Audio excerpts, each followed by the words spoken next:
Chapter 147. Your Majesty, it has been nearly half a month since we left the Tumu Castle. We have been very safe with the protection of the mercenaries. But after all, outsiders don't know our situation, and in order to avoid being hunted down by the Walla, we deliberately did not get in touch with the outside world. Now that so much time had passed, the situation in the capital was truly worrisome. I will be the vanguard and return to the capital first to tell the officials that Your Majesty is fine, so they can be at ease and stabilize the court. After thinking about it again and again, Yang Chendong finally decided to leave first and did not travel with Zhu Qizhen, who was crawling like a snail. Yes, we need someone to report back in advance. Although Zhu Qizhen's body was not in good condition and he did not have enough exercise, his head was not injured and he was still very clear-headed at this time. He naturally knew that the news of him being fine had to be reported back first. Otherwise, who knew what would happen after a long time? But it was very important who to send back. After all, these powerful mercenaries were invited by Yang Chendong. If he was not there, who could take care of the situation if there was a problem? It was not easy to escape the claws of the Walla, but if they became a pawn in the hands of these mercenaries, they would not be able to find a place to cry. Zhu Qizhen agreed to send someone back to inform, but it seemed that he did not agree with Yang Chendong's return. The Minister of War, Kuang Yi, and the Minister of Revenue, Wang Zhuo, looked at each other and immediately understood.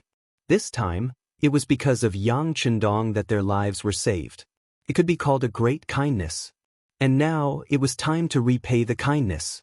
Immediately, the two of them knelt on the ground at the same time and said to Zhu Qizhen, "Your Majesty, we agree with Yang Chendong's request. But for the sake of justice, we ask the benefactor to reward Yang Chendong for his great merit in this matter and ask Your Majesty to reward him. Your Majesty, please reward him." The other 7 officials who reacted were also awakened by this kneeling and immediately knelt on the ground to beg. This kneeling was to thank Yang Chendong for saving their lives, but at the same time, it was also for themselves. Thinking about it, if Yang Chendong could be conferred a title, then the 9 of them would at least be rewarded for their hard work. At the very least, he would be given the title of a loyal subject, which could be used as a condition for promotion in the future. Of course, there was a precondition to all of this, and that was that Yang Chendong, who had made the greatest contribution, had obtained the benefits first. Otherwise, how could they ask for credit? As soon as the 9 ministers knelt, Zhu Qizhen immediately felt like he was the emperor. Feeling smug, he nodded his head and said, "That's right. Everyone is right." This time, Yang Shima has indeed performed meritorious service in protecting His Majesty and deserves to be heavily rewarded. In that case, I will confer Yang Chendong the title of Loyal and Courageous Count, with a salary of 1,100 stones. He will be able to command the troops in brocade clothes, and will be given a certificate. The Ming dynasty had always had a rule that those who did not contribute to the country and the military were not allowed to be bestowed with titles. This time, Yang Chendong had saved the emperor and 9 important ministers. This was definitely a military merit, and he deserved this title. "Thank you, Your Majesty." After receiving the reward, Yang Chendong immediately knelt down to thank the emperor. "Your Majesty is wise." Kuang Yi, Wang Zhuo, and the other important ministers also knelt down one by one, thanking the emperor for his wisdom. Yang Chendong was conferred the title of Count, which was equivalent to receiving a very heavy reward. Then, would their rewards be far away? Everyone please rise. Zhu Qizhen's face was filled with satisfaction. He liked the feeling of being bowed to 3 times and kowtowed to 9 times. This made him feel the prestige of being an emperor. However, after a smile, he also expressed his intention to send Yang Chendong back to the capital. Otherwise, why would he let him be the commander of the brocade guards? This was an official position in the upper echelons of the brocade guards. With this status, it would be much more convenient for him to move about the capital. With the title of Count, Yang Chendong was no longer the Crown Prince's steed, but the Count of Loyalty and Courage. At this moment, he stood up and once more requested that he return to the capital first to make arrangements. "Okay, we approve. Count of Loyalty and Courage, which minister do you need to go with you?" After making his decision, Zhu Qizhen began to consider who to send into the capital. In his view, Yang Chendong was still a little too light. This person had only been a fifth-rank official in the past, and he had only recently been conferred the title of Count of Loyalty and Courage. No one knew that sending him back would be very inconvenient. Zhu Qizhen had his own thoughts, and after saying this, he turned his gaze to the other 9 ministers. These 9 were all civil officials, and only Kuang Yi was the Minister of War. However, he was already very old, and it would be inappropriate for him to be in a hurry. Thus, none of them dared to meet the emperor's gaze. However, Yang Chendong had seen the reactions of his ministers, and he had never planned on bringing anyone back. After all, after returning to the capital, there were many things that he might not do according to the rules. Thus, he clasped his hands and said, "Your Majesty, in this subject's view, we shouldn't have the other ministers accompany us. They are all exhausted from the journey. I want to bring the least amount of people back to the capital as quickly as possible. I'm afraid that the ministers' bodies won't be able to take it. If something happens along the way, it will be difficult to deal with it. Why don't this subject go alone? Your Majesty only needs to write an edict for this subject. This way, it will be easier to gain the trust of others, and it will also let everyone know that Your Majesty is well." Seeing that none of the 9 ministers took the initiative to step forward, and that Yang Chendong's words made sense, Zhu Qizhen pondered for a moment before saying, "All right, since that's the case, do you have pen and paper? We will write an edict to reward the Count of Loyalty and Courage, and ask him to write a letter for the Count of Loyalty and Courage to bring it to Empress Dowager's son and Empress Qian. Come, bring me pen and ink." Yang Chendong signaled to Beta Persei with his eyes. Beta Persei immediately responded, and then took out the pen, ink, paper, and ink stone that he had prepared in advance from the bag behind him. In such an environment, Yang Chendong was still able to bring these seemingly useless things. It had to be said that he was really considerate. Everything was prepared, and the Minister of Revenue, Wang Zhuo, personally ground the ink. Soon, Zhu Qizhen personally finished writing an edict and a letter to the harem. Yang Chendong held the letter with the ink still wet and named more than 30 people. Among them were the first guard, Qiu Vi, Tiger's Mane, Beta Persei, and others who had been hiding in the cold front. Only Xiao Feng and 70 people were left behind, and Yang Wu was left behind to protect the emperor. Before leaving, Yang Chendong deliberately gave Xiao Feng a look that no one else knew. Even if Xiao Feng was a mercenary and came for money, that was, anyone who had money could use it. With Yang Chendong's understanding of Zhu Qizhen, he would definitely contact Xiao Feng if he had such an opportunity. He didn't do so before because of his face. Now that he had left, some words could naturally be said. This was probably the main reason why Zhu Qizhen agreed to let Yang Chendong go first. The night was dark and windy. It was the perfect time to kill. The night was not bad. There was wind, but it wasn't strong. It was so dark that one couldn't even see one's fingers. This kind of night was the best time to do some evil deeds. Zhao Xian slowly moved towards the Yang village with the 50 men who were willing to die that he had recruited with a large sum of money. Although Zhao Xian was Jin Ying's servant, he was an ambitious person. He wanted to act alone and obtain great merit. Once he obtained the firearm that could fire continuously and accurately, he would be able to present it to his master, Jin Ying. It would only be a matter of time before he would be blessed with great fortune. He naturally had his reasons for not reporting this to his superiors and not mobilizing a large number of embroidered uniform guards. Firstly, he was afraid that the merit would be divided. Secondly, he was worried that if too many people appeared and caused too much of a commotion, the other party would eventually destroy the exquisite firearm. If that was the case, there was no need to mobilize a large force just to destroy Yang village without their master, Yang Chendong. With the idea of obtaining great merit, Zhao Xian and the 50 people moved toward Yang village in the dark night. As they moved forward, they didn't pay much attention to concealment and formation. After all, they were at least 10 li away from Yang village. The night was so dark that they couldn't think of any reason for them to be discovered or be in danger. However, they didn't know that 3 li ahead, at a fork in the road that led to Yang village, the ghost sniper squad was waiting for them. After receiving the news that Zhao Xian was going to act, the Yang village was in an uproar. What others didn't expect was that the focus of the argument was actually who would lead the troops. The strength of an army depended on its morale.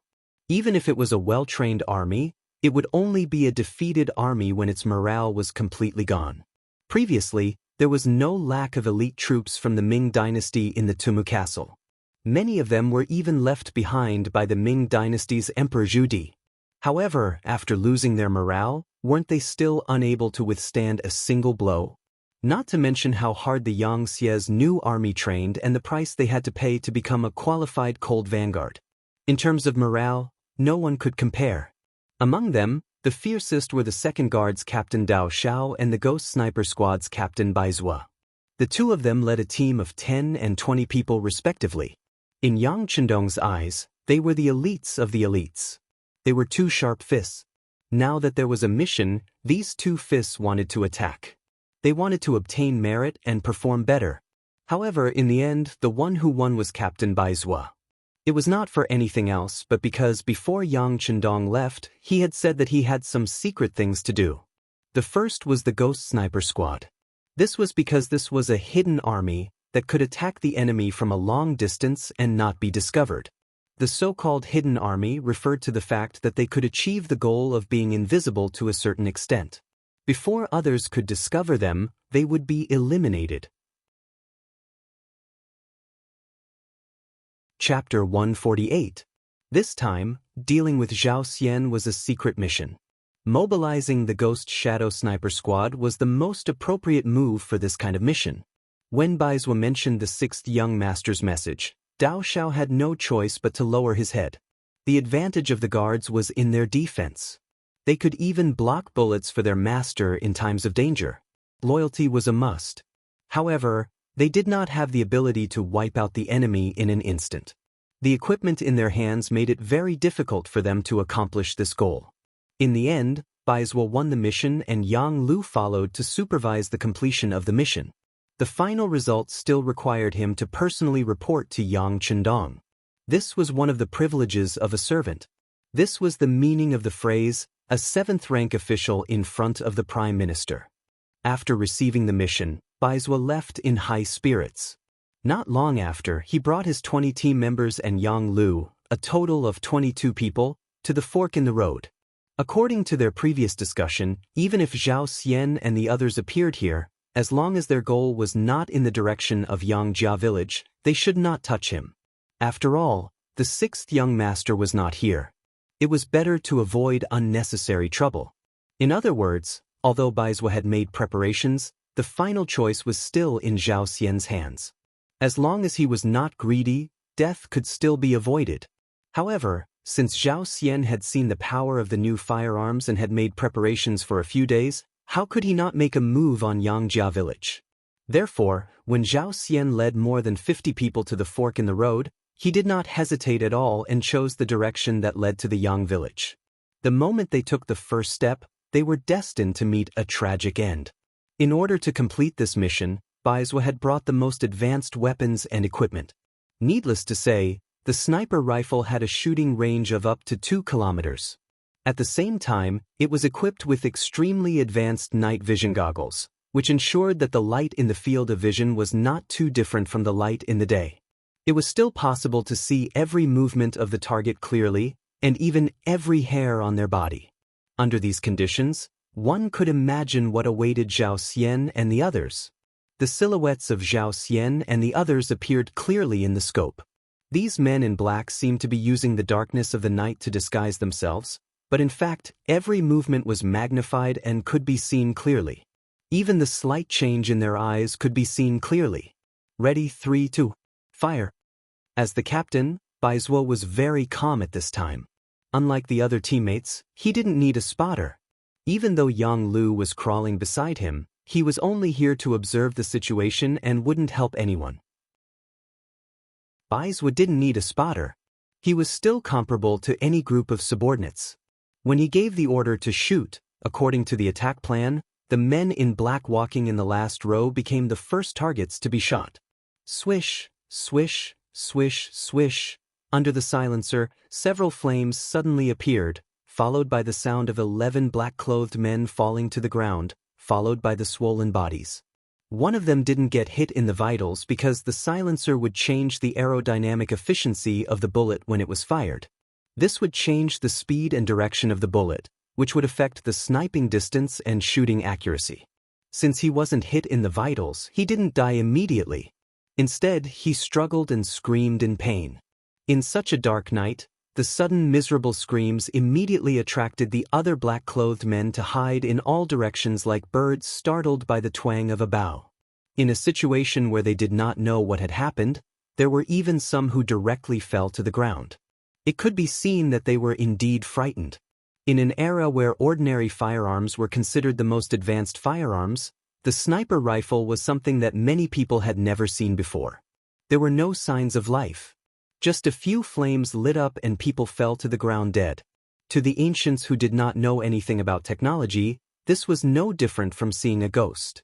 It made their bodies tremble, and at the same time, their hearts were also trembling. Once the order to shoot was given, the attack wouldn't stop unless all the enemies were eliminated. Even if these people were trembling and feeling fear from the depths of their souls, it couldn't change their fate at all. The flashes of light were like the fluttering of the world, dazzling and eye-catching. What followed was the men in black being killed on the ground one after another. No matter where they hid, whether they were standing, squatting, or lying down, it didn't change their fate of death.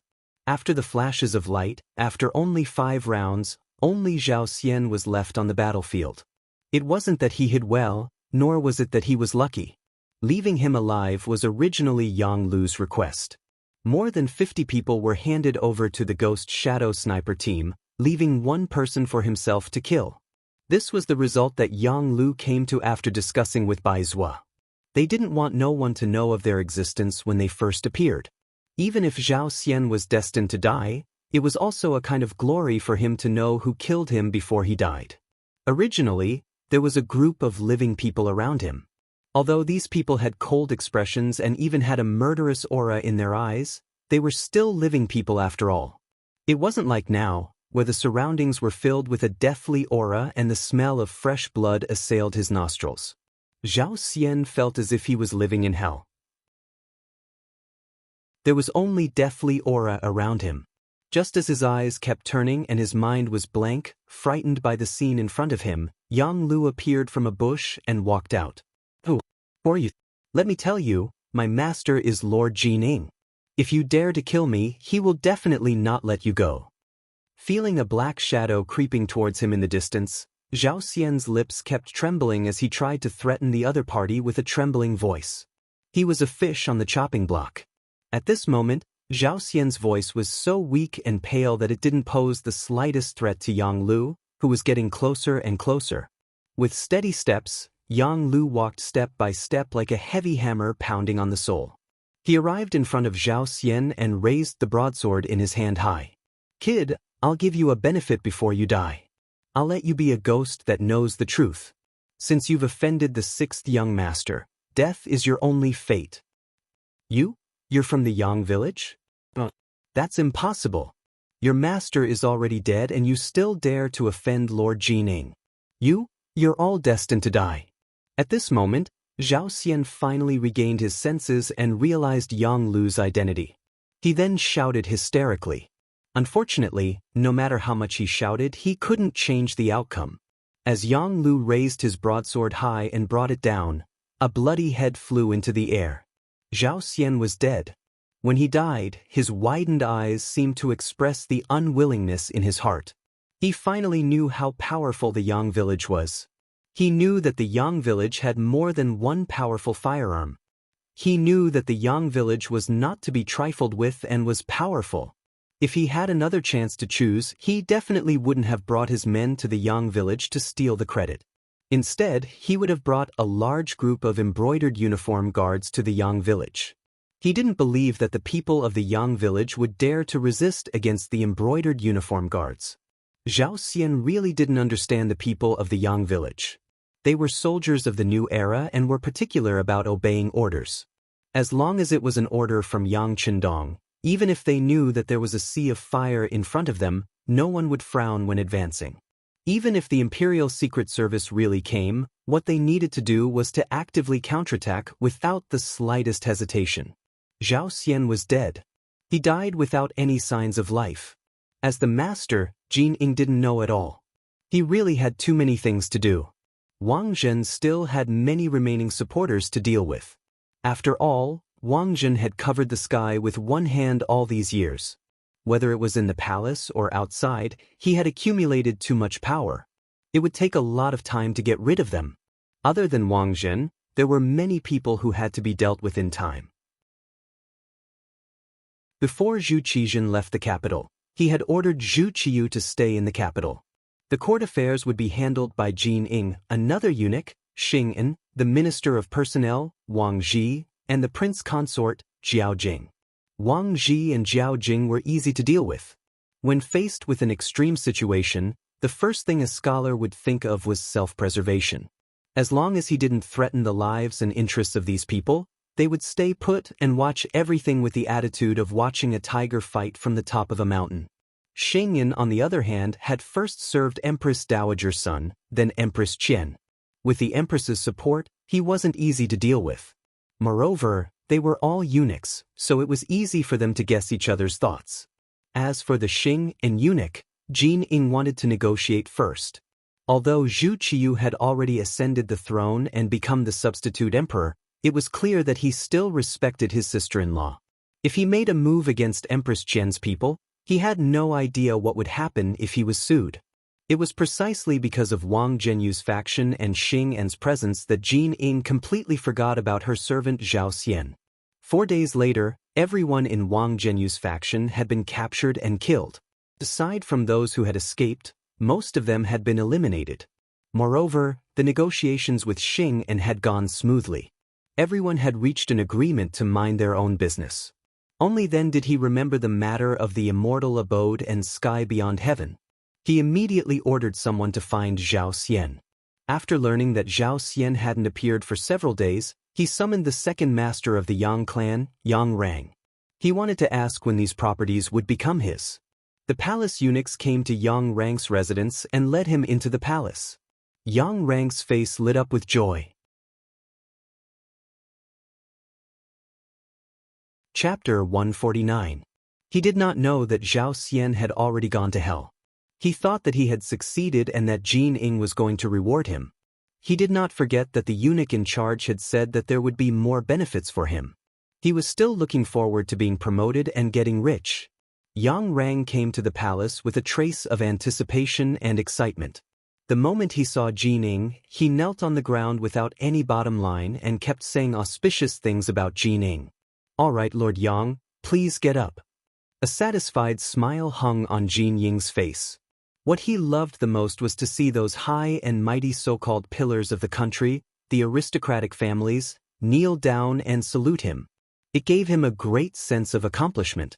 Yang Rang thanked him profusely and stood up again.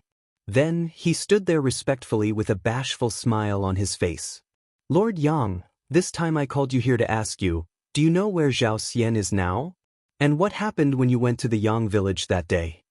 Jin Ying's question made Yang Rang's heart tremble. He had thought that the matter had been resolved. Unexpectedly, it was not the case at all. Zhao Xian had actually disappeared. For a moment, while he was surprised, he recounted everything that had happened at the Yang village that day. At first, Jin Ying listened carefully. However, the more he listened, the more complicated his expression became. As the master, he knew very well what kind of person Zhao Xian was. He was a person who rejoiced in grandiose achievements. It was only because he was very loyal to him that he was still used by him. Thinking that now that he had great power in his hands, he thought that the matter that was given to him would not go wrong. However, he had never imagined that things would turn out like this. He had a feeling that Zhao Xian's life was in danger and that this matter must have something to do with the Yang village. "Lord Yang, you said that when you went that day, the servants of the Yang village had an unknown firearm and that it was very powerful? Is that so?" Jin Ying thought of the crux of the matter. This was probably the result of Zhao Xian's selfishness. "That's right, Eunuch Jin. Those firearms are very powerful. Not only do they have great lethality, but they are also very accurate. Most importantly, those firearms can fire continuously. It's not something that our great firearms camp can compare with. When I saw it, I was also very curious. All right. Jean Ying's expression darkened as she interrupted Yang Rang's boastful speech. I know what happened. You can go back first. Jean Ying waved her hand. She didn't have time to waste on Yang Rang. Her mind was filled with questions about where these advanced firearms had come from and who had given the Yang family servants the courage to confront the brocade guards. Yes. Yang Rang saw that Jean Ying was a little unhappy and prepared to leave. But when he retreated, he thought of something and said aloud, "By the way, that servant is Yang Si who beat up the Walla messenger not long ago. Qian Sengbao even went to find trouble with him." I know. Jean Ying nodded. After Yang Si withdrew, he immediately ordered people to call for the brocade guards who had followed Zhao Xian to the Yang village that day. At the same time, he also called for Qian Senbao to ask about Yang Si. Soon, 3 injured brocade guards were brought over and confirmed that Yang Rang's words were true. Not long after, Qian Senbao also rushed over. Qian Senbao didn't dare to refuse Jean Ying's summons. Now, anyone could see that this person had great power and influence. His superior, the head eunuch of the Imperial Horse Directorate, Chen Guan, had been imprisoned even though he tried to curry favor with Wang Zhenyu's faction. If he performed well and was promoted, it wouldn't be a problem for him to become the head eunuch of the Imperial Horse Directorate. All of this depended on Jean Ying's attitude. Greetings, Eunuch Jean. When Qian Sengbao appeared, he was very respectful to Jean Ying. His eyes were full of flattery. When a person can decide your future and fate, it is very difficult for you to appear as an equal in front of him. Eunuch Qian, let me ask you, what is the matter with Yang Si? Jean Ying didn't have any intention of exchanging pleasantries. They had all been in the palace for many years, so he understood Wang Zhenyu's personality better than anyone else. When Wang Zhenyu had been in power, Wang Zhenyu hadn't even looked at him. Now that he had power, Wang Zhenyu wanted to curry favor with him. This was the nature of people. Yang Si? Qian Sengbao was rather confused by this question. He did his best to search for this name, but he didn't come up with anything. Yang Si of the Yang clan, a servant of my Yang, Jean Ying reminded him, impatience on his face. Oh, I remember now. That Yang Si once beat up the guard captain of the Walla emissary, Tuj, at the gate of the Immortal abode. Because this matter involved diplomatic matters, the higher-ups gave me the task, and I had Tang Tong of the brocade guard go to the Yang clan to demand for him.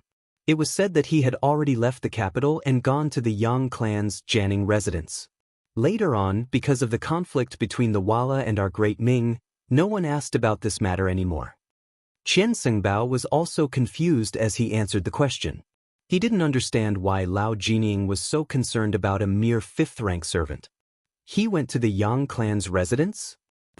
Let me tell you, a few days ago, he publicly injured 3 of my embroidered uniform guards who went to Yang village to enforce the law. Not only that, but my servant, Zhao Xian, has also disappeared. I suspect that this has a lot to do with Yang Si.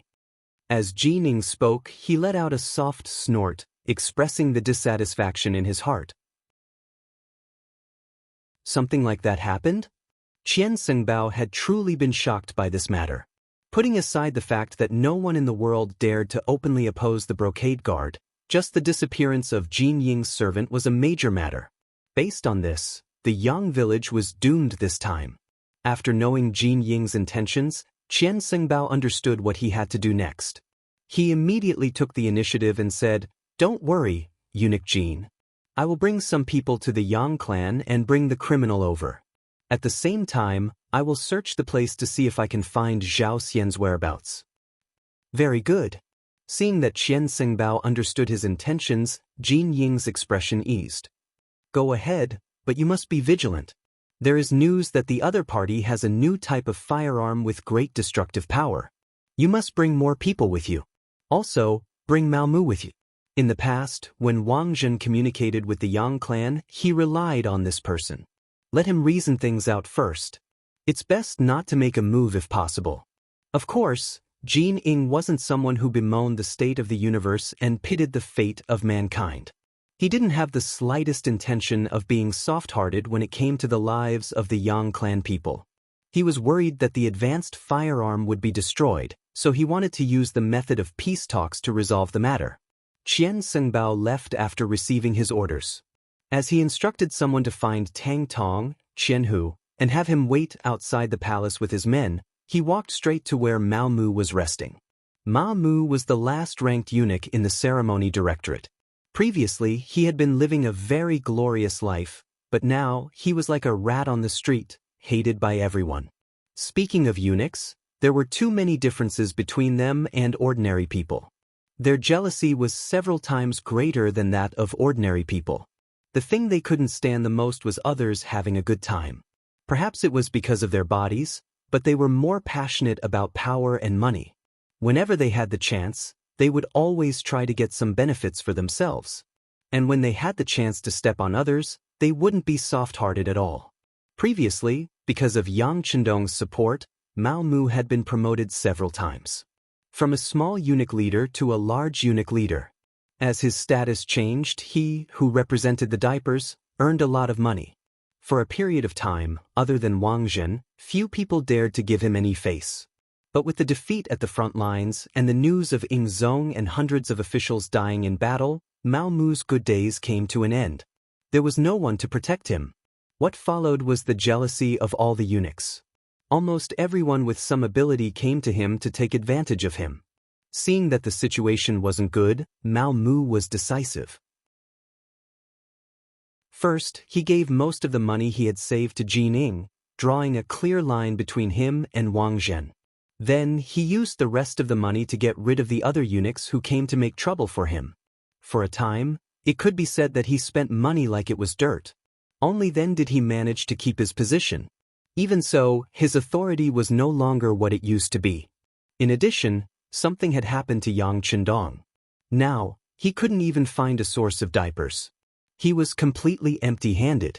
All day long, he sighed in the palace. He only hated his bad fate. He had just met a wise master, and it hadn't been long before an accident happened. He really didn't know what to do. Just as he was shaking his head and sighing in his room, the door was pushed open. The supervising eunuch of the Imperial Horse Directorate, Qian Sengbao, walked in. When he saw Qian Sengbao, Mao Mu immediately climbed down from his bed. I didn't know that eunuch Qian was coming. Please forgive me for not coming out to meet you. Looking at the awe-inspiring Mao Mu 10 days ago, seeing him being so respectful now, Qian Sengbao was very pleased. Eunuch Mao, Eunuch Jin has an errand for us to do. Pack up and come with me. As Mao Mu spoke, he turned and opened a cabinet at the head of his bed. He took out 200 taels of silver and handed it to Qian Sengbao. Eunuch Qian, this is the last of my wealth. Although it isn't much, it is a token of my sincerity. Please accept it. 200 taels of silver really wasn't much. At least, it wasn't enough to get rid of the second-in-command of the Imperial Horse Directorate. However, Mao Mu really didn't have any more money. Qian Sengbao naturally wouldn't believe such words. But because Jin Ing was still waiting for his news, time was of the essence. He decided that after dealing with the matter at hand, he would properly interrogate Mao Mu. He wasn't someone who could be beaten with just 200 taels of silver.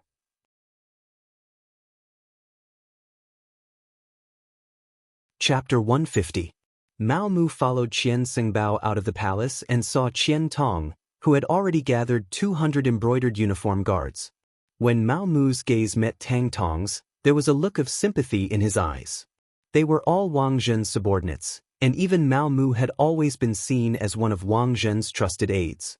His interaction with Yang Chendong was also because of Wang Zhen's instructions. Other than Wang Zhen, no one else knew Mao Mu's true identity. Let's go. He did not care about the change in Mao Mu and Tang Tong's attitudes. Perhaps in Qian Sengbao's eyes, becoming the head eunuch of the Imperial Horse Directorate was what he needed to care about. Under Qian Sengbao's lead, the group of people left the capital and headed toward the Yang Manor 15 li south of the city. In the Yang Manor, there were already spies from the Bureau of Security who had brought back the news. When they found out that a large group of embroidered uniform guards was coming out of the city, the atmosphere in the manor immediately became tense. This result was within the expectations of Yang Si, Yang Lu, and the others. After killing Zhao Xian, they had been waiting, but they did not expect it to take so long.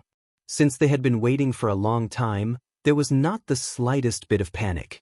Dao Xiao led the second guard to hide outside the manor. Baizhua led the Ghost Shadow Sniper Squad to find a suitable place to hide. Yang Lu took Yang Si's place and opened the door to face the enemy. Yang Si was still dissatisfied with this. However, last time, he had single-handedly defeated the embroidered uniform guards with a single shot. This time, it was not good for him to snatch the credit. An hour later, a group of embroidered uniform guards wearing flying fish robes arrived at the entrance of the Yang Manor. When the group led by Qian Xingbao arrived, they saw Yang Lu standing 100 steps away from them. He held a pitch-black firearm that they had never seen before and looked at them leisurely. In his eyes, there was a hint of disdain mixed within. This scene caused Qian Xingbao to be unable to vent his anger. It must be said that the embroidered uniform guards carried out many missions, but no matter where they went, and no matter what kind of status the other party had, who wouldn't tremble in fear and tremble when they saw them? This was the first time the Yang Manor had ignored them like this since the Great Ming was established. Based on this feeling of disregard, the people of the Yang Manor deserved to die. Qian Sengbao's eyes were filled with anger. He wanted to raise his hand and order the army to suppress them. However, when he thought about the mission Jin Ying had given him, which was to obtain the advanced firearms in one piece, he could only suppress his impulse. He looked at Tang Tong and said, "You go." Qian Sengbao's eyes' face. "You. We're. Is. Asir. Sengbao. Mu was manner. Was. This was. It was. S. What crime did he commit? Yang Lu was ready to kill. He did not expect the other party to not attack immediately. Instead, he acted as if he was trying to reason with him. At the same time, he was a little disappointed. Naturally, he wouldn't give them a good face. When the matter involved Yang Si, he directly retorted, expressing his strong side. He hit the Walla's envoy and hurt both our countries. Qian Xingbao said. Tang Tong was still talking about the mistakes the other party had made. However, after a few sentences, he felt that something was wrong. The Walla and the Great Ming were like fire and water. Hitting the Walla's envoy was not a crime. Instead, it should be considered to have won glory for the country. Qian Xingbao could not continue. Yang Lu laughed and said, "What's wrong? You can't continue? The Walla is a villain. While paying tribute to our Ming dynasty, he actually dared to take the initiative to start a war. This kind of opponent should be beaten up. Not to mention that Yang Si brothers are not here. Even if they were, they should have done something meritorious and not wrong." This. Qian Xingbao rolled his eyes and said, "Meritorious or not, we have to bring it back and let the higher-ups decide. How about this? Brother, please step aside and allow us to find Yang Si and bring him back first. We will definitely give you an explanation. How about that?" Without an excuse, Qian Xingbao could not believe that Tang Tong still insisted on entering the manor. Everyone knew about Sima Zhao's personality. Needless to say, Yang Lu shrugged and spread his hands to show his refusal. "You go." Qian Xingbao, who was behind, saw Qian Sengbao's clumsy expression. He was naturally very angry that he had messed up the matter. He pointed at Mao Mu and instructed him to persuade Yang Lu. Mao Mu, of course, did not want to go. No matter what, Yang Chendong had done him a favor. Now that he was no longer around, he was unwilling to be a villain. However, this was not Qian Sengbao's idea. It was Jin Ying's idea. An arm could not win against a thigh. He had no other choice. Mao Mu reluctantly walked out from the crowd. His face was ashen as he walked to Tang Tong's side. As soon as Mao Mu appeared, Yang Lu's eyes were filled with suspicion. He stared into Mao Mu's eyes. Outsiders did not know about the relationship between Mao Mu and the sixth young master, but as a servant of the Yang family, he was very clear. Before the sixth young master left, he had instructed the security bureau to pay attention to Mao Mu's performance. At the same time, this was also a test. If Mao Mu could pass this test, he would definitely be put in an important position. On the other hand, if Mao Mu was a traitor, they would not mind getting rid of him and replacing him with someone else. Sensing Yang Lu's questioning gaze, Mao Mu hurriedly lowered his head. "We're here to look for Yang Si. If he's here, then hand him over. If you insist on not handing him over, then I'm afraid we'll force our way into the manor. Let me ask you, can you stop 200 of us by yourself?" Mao Mu's words were interrogative. However, if one listened carefully, it was as if he was telling Yang Lu that they would definitely enter the manor for an inspection today. Yang Lu should quickly think of a countermeasure. When Yang Lu heard Mao Mu's words, his expression was no longer as fierce as before. Since Mao Mu still had the heart to side with the Yang family manor, it would naturally not be good for him to target him. He immediately rushed towards Chen Sengbao, who was in the midst of the embroidered uniform guards, and said, "I will stand right here. Unless there is an imperial edict from Emperor Zong, no one is to take a step into the manor for no reason. If anyone dares to do so, then I'm sorry, but the weapon in my hand is not something to be jealous of." As if to intimidate, Yang Si raised his hand and fired the 95 style. His action was exactly the same as when Yang Si had blocked Zhao Xian. Bah! The moment the gunshot rang out, the embroidered uniform guards in front of him became chaotic. Chen Sengbao, who was hiding in the crowd, felt his eyes light up. After receiving the mission, he knew that the biggest goal of this trip was this advanced firearm. Now that it was in front of him and he had seen it with his own eyes, he was very excited. However, at the same time, he was somewhat nervous. The 3 injured embroidered uniform guards flashed in front of him. Chen Sengbao, who did not know how many times this firearm could be fired, would not take the initiative to take the risk. On the contrary, he valued his own life very much. It was because of this that he had already made preparations for this trip. He waved his large hand behind him, and a group of 50 embroidered uniform guards holding fire barrels, also known as fire barrels, appeared. They held primitive bronze fire barrels in their hands, and they appeared at the front of the group. This type of fire barrel was lighter and more agile than the earliest firearms. The barrel was slender and the front was cylindrical, and it could be used to store bullets. The medicine room was bulged in the shape of a ball, and there was a fire door on the wall for a fuse to ignite the fire. The tail end was hollow, and there was a wooden handle, making it easy for the shooter to control.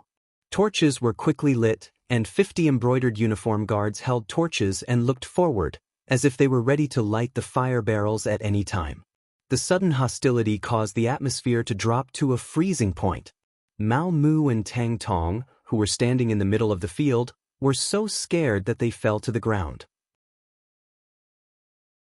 They did not know the power of the firearm in Yang Lu's hands, but they had seen the power of the fire barrels in the hands of the embroidered uniform guards behind them.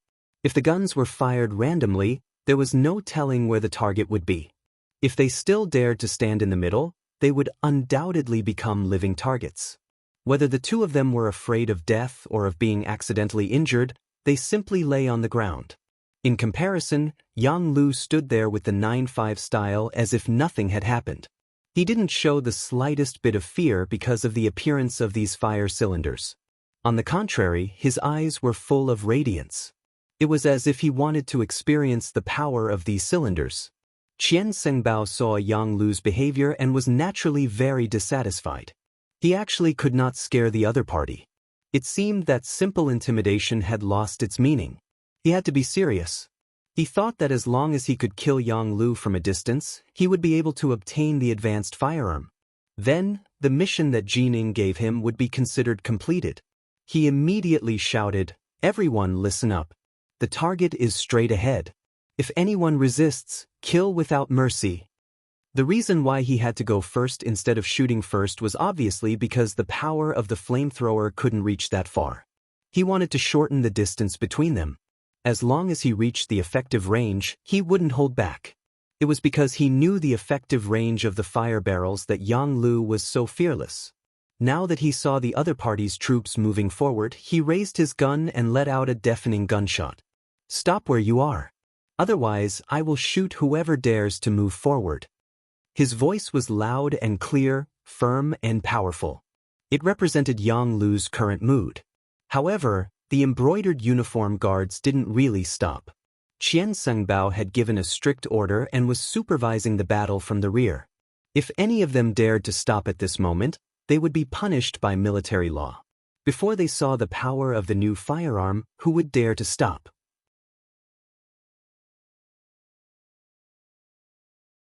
Chapter 151. The embroidered uniform guards did not stop because of Yang Lu's words. They continued to walk forward in a straight line.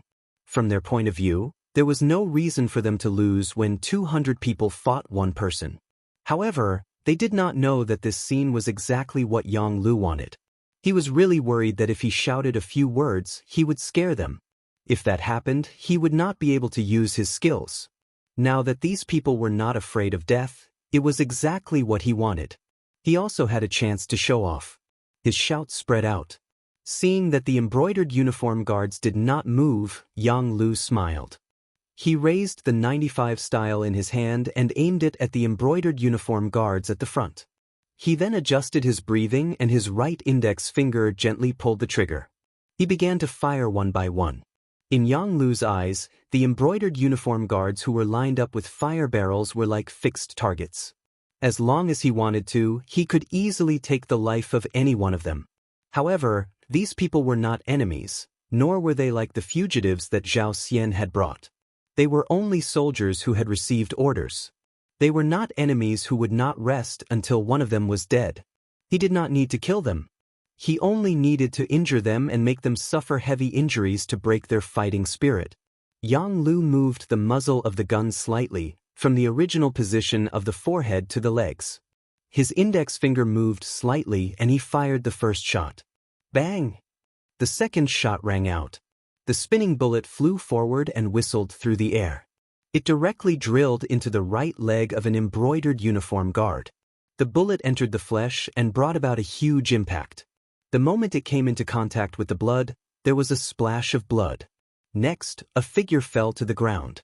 Along with him was the green fire barrel that was originally in his hand. Bang, bang, bang. All of this was just the beginning. Following Yang Lu's continuous movements of his index finger, the embroidered uniform guards in the front row fell to the ground one after another. The extremely fast speed and accurate hit rate caused the embroidered uniform guards in the front row to become a complete mess. There was no one who wasn't afraid of death, especially when they knew that they were going to die. Even the embroidered uniform guards' morale began to waver.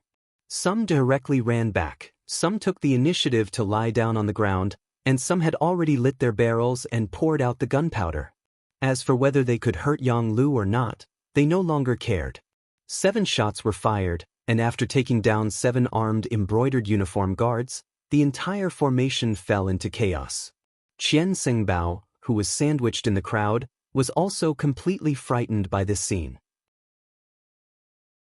The scene of Yang Lu shooting at the embroidered uniform guards flashed in his mind. From this, he concluded that the other party's firearms were indeed very advanced. Once Jin Ying obtained them, who in the world would be a match for him? If he could hold such a powerful weapon in his hands, whether he gave it to Jin Ying or kept it for himself, it would become the most powerful weapon he could use to intimidate others. Overjoyed, he ignored the chaos in the formation and shouted to the front, let's go together, what are you afraid of? No matter how powerful he is, he can't kill all of us. Whoever rushes to the front and takes the firearm will be rewarded with 1,000 taels of silver and a promotion of 3 ranks. In order to achieve his goal, Qian Sengbao made a heavy promise. With a heavy reward, there were bound to be brave men. With this shout, many of the embroidered uniform guards who had been running back stopped in their tracks. Thinking of how to make a name for themselves, some of them made a fierce sound, turned around, and ran in Yang Lu's direction. The sudden change was noticed by Yang Lu. Naturally, he wasn't afraid of 8 or 10 people with one gun, but with so many of them charging at him together, he probably wouldn't even have the time to reload his gun.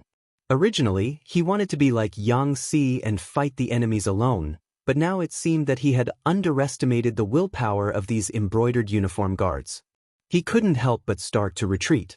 At the same time, he made a gesture with his right hand behind his back, telling the ghost shadow sniper team hidden inside the Yang village to prepare to attack. Charge! Seeing that Yang Lu had started to retreat, the embroidered uniform guards couldn't help but be overjoyed. They seemed to have seen the light, saw the hope, and also saw that promotion and wealth were right in front of them. In the Yang village, Bai Zhua and the other 21 people were lying on the roof, each looking for the best angle to shoot. They were just waiting for the embroidered uniform guards to run into their shooting range to kill them. As the embroidered uniform guards approached step by step, the atmosphere became very tense. A big battle could break out at any time. Once the ghost shadow sniper team attacked, the scene would be filled with corpses. It would also mean that the Yang village and the Great Ming dynasty had completely broken off. At this moment, everyone's hearts were thumping. They were nervous and excited. Bam bam bam. Just when the embroidered uniform guards were 200 steps away from the Yang village, and Bai Zhua was about to give the order to shoot, a series of intense gunshots suddenly rang out from behind them. This sudden gunshot also shocked the ghost shadow sniper team, who were ready to shoot. Captain Bai Zhua didn't understand. They had agreed to attack first, and Dao Xiao and the second guard would finish them off. Why did they attack first? Captain? Are we going to attack? One of the ghost shadow sniper team members couldn't suppress the excitement in his heart and quietly asked Bai Zhua. Wait a minute, don't shoot first. Bai Zhua looked at the Yang village's main gate in confusion. Then he took out his high-powered binoculars. When he looked at it, his expression became very excited. Tell everyone, don't shoot without orders. The sixth young master is back. Yang Chendong was indeed back. He led more than 30 people and rushed over. One man and 2 horses didn't stop to rest. Finally, they arrived at the Yang village at the last moment. When he saw a large group of embroidered uniform guards rushing into the village, he didn't say anything and gave the order to shoot. Yang Chendong viewed the Yang village as very important. Otherwise, he wouldn't have left Zhu Qixin in such a hurry and rushed back first. He definitely wouldn't allow anyone to threaten the safety of his village and the lives of the people in the village. After Yang Chendong gave the order, the 30 people following him naturally wouldn't be polite. They raised their guns and roared. The unprepared embroidered uniform guards behind them quickly fell. This also scared Qian Xingbao, who was in the crowd. He didn't understand where these people came from and how they actually dared to attack the embroidered uniform guards. Did they still have the law in their eyes? When he looked back with a puzzled heart, he saw a group of Ming Dynasty soldiers wearing Mandarin duck battle jackets. The people who came were actually Ming Dynasty soldiers, which made Qian Xingbao even more surprised. Since when did ordinary soldiers have the guts to attack the embroidered uniform guards? Moreover, where did those advanced firearms in their hands come from? In order to find out the reason, he ordered all the embroidered uniform guards to stop moving. He brought a few of his trusted subordinates and walked towards Yang Chendong at the back. At this time, Yang Chendong also gave the order to stop shooting. He wanted to see who couldn't help but attack the Yang village after he left. Of course, no matter who it was, he would make them pay the price in blood. As Qian Xingbao strode over, he naturally saw Yang Chendong in the crowd. Although he was dressed differently from his usual azure robes, who in the capital didn't know of the Dong Shui? Yang Chendong? It's actually you? Impudent. Or you? How dare you call my family's name directly? Tiger's Mane, who was riding on a horse, had a cold look in his eyes. The muzzle of the pistol on his wrist was naturally pointed at Qian Xingbao's chest. Ha, you're just an insignificant 5th-rank official. You really don't enter this eunuch's eyes. My family's Qian Xingbao is the supervising eunuch of the Imperial Horse Directorate. Qian Xingbao reported his name amidst the laughter. According to his calculations, Yang Chendong would definitely dismount and greet him after he reported his name. After all, the group of eunuchs in the Ming dynasty always had great power, especially since he was one of the famous eunuch leaders. Naturally, the other party would cater to him. However, Xianxia was destined to be disappointed. After he introduced himself, Yang Chendong acted as if he didn't hear him. On the contrary, he stared at him with a sharp gaze and asked, "This uncle is asking you, why did you step into the Yang family village to commit murder?" "This uncle? You? Aren't you the crown prince's horse protector?" Xianxia was shocked by Yang Chendong's identity and asked with a puzzled expression. "This uncle is asking you why you came to the Yang family village to commit murder. Don't you understand human language?" Yang Chendong didn't have the slightest intention of answering. When he saw that the other party wasn't answering his question, he raised his right hand and fired a shot. It hit Xianxia right below his right leg, causing him to kneel on the ground with a plop. No one would have thought that Yang Chendong would make a move just like that. He was still asking questions. The other side had already fired a shot and hit Xianxia right below his right leg, causing him to kneel on the ground. If one looked carefully, it wasn't difficult to see that the direction he was kneeling in was where Yang Chendong was. Clang. When their master was humiliated, a few of Xianxia's personal embroidered uniform guards immediately pulled out their embroidered spring swords. They looked like they were eager to rush up at any time. However, before they could do anything, Qiu Vi and the other guards had already raised the 95 style. Under the continuous firing of their guns, the few fierce-looking embroidered uniform guards all fell to the ground. Everyone was shot in the forehead and couldn't be more dead. Compared to Yang Chendong's previous warning, Yang Chendong didn't have any intention of leaving anyone alive. After a few gunshots, no one around Xianxia was able to stand. This scene also frightened the supervising eunuch. He endured the pain from his leg and said repeatedly, "Spare my life, Dong Shui, spare my life. I came to the Yang family village under the orders of eunuch Jining." Jining? He, that outdated old eunuch? Hearing that he came under the orders of Jining, Yang Chendong's eyes flashed with anger. After knowing the culprit, he lost interest in continuing to talk with Xianxia. After shaking his head casually, the considerate tiger's mane on the side casually shot Xianxia.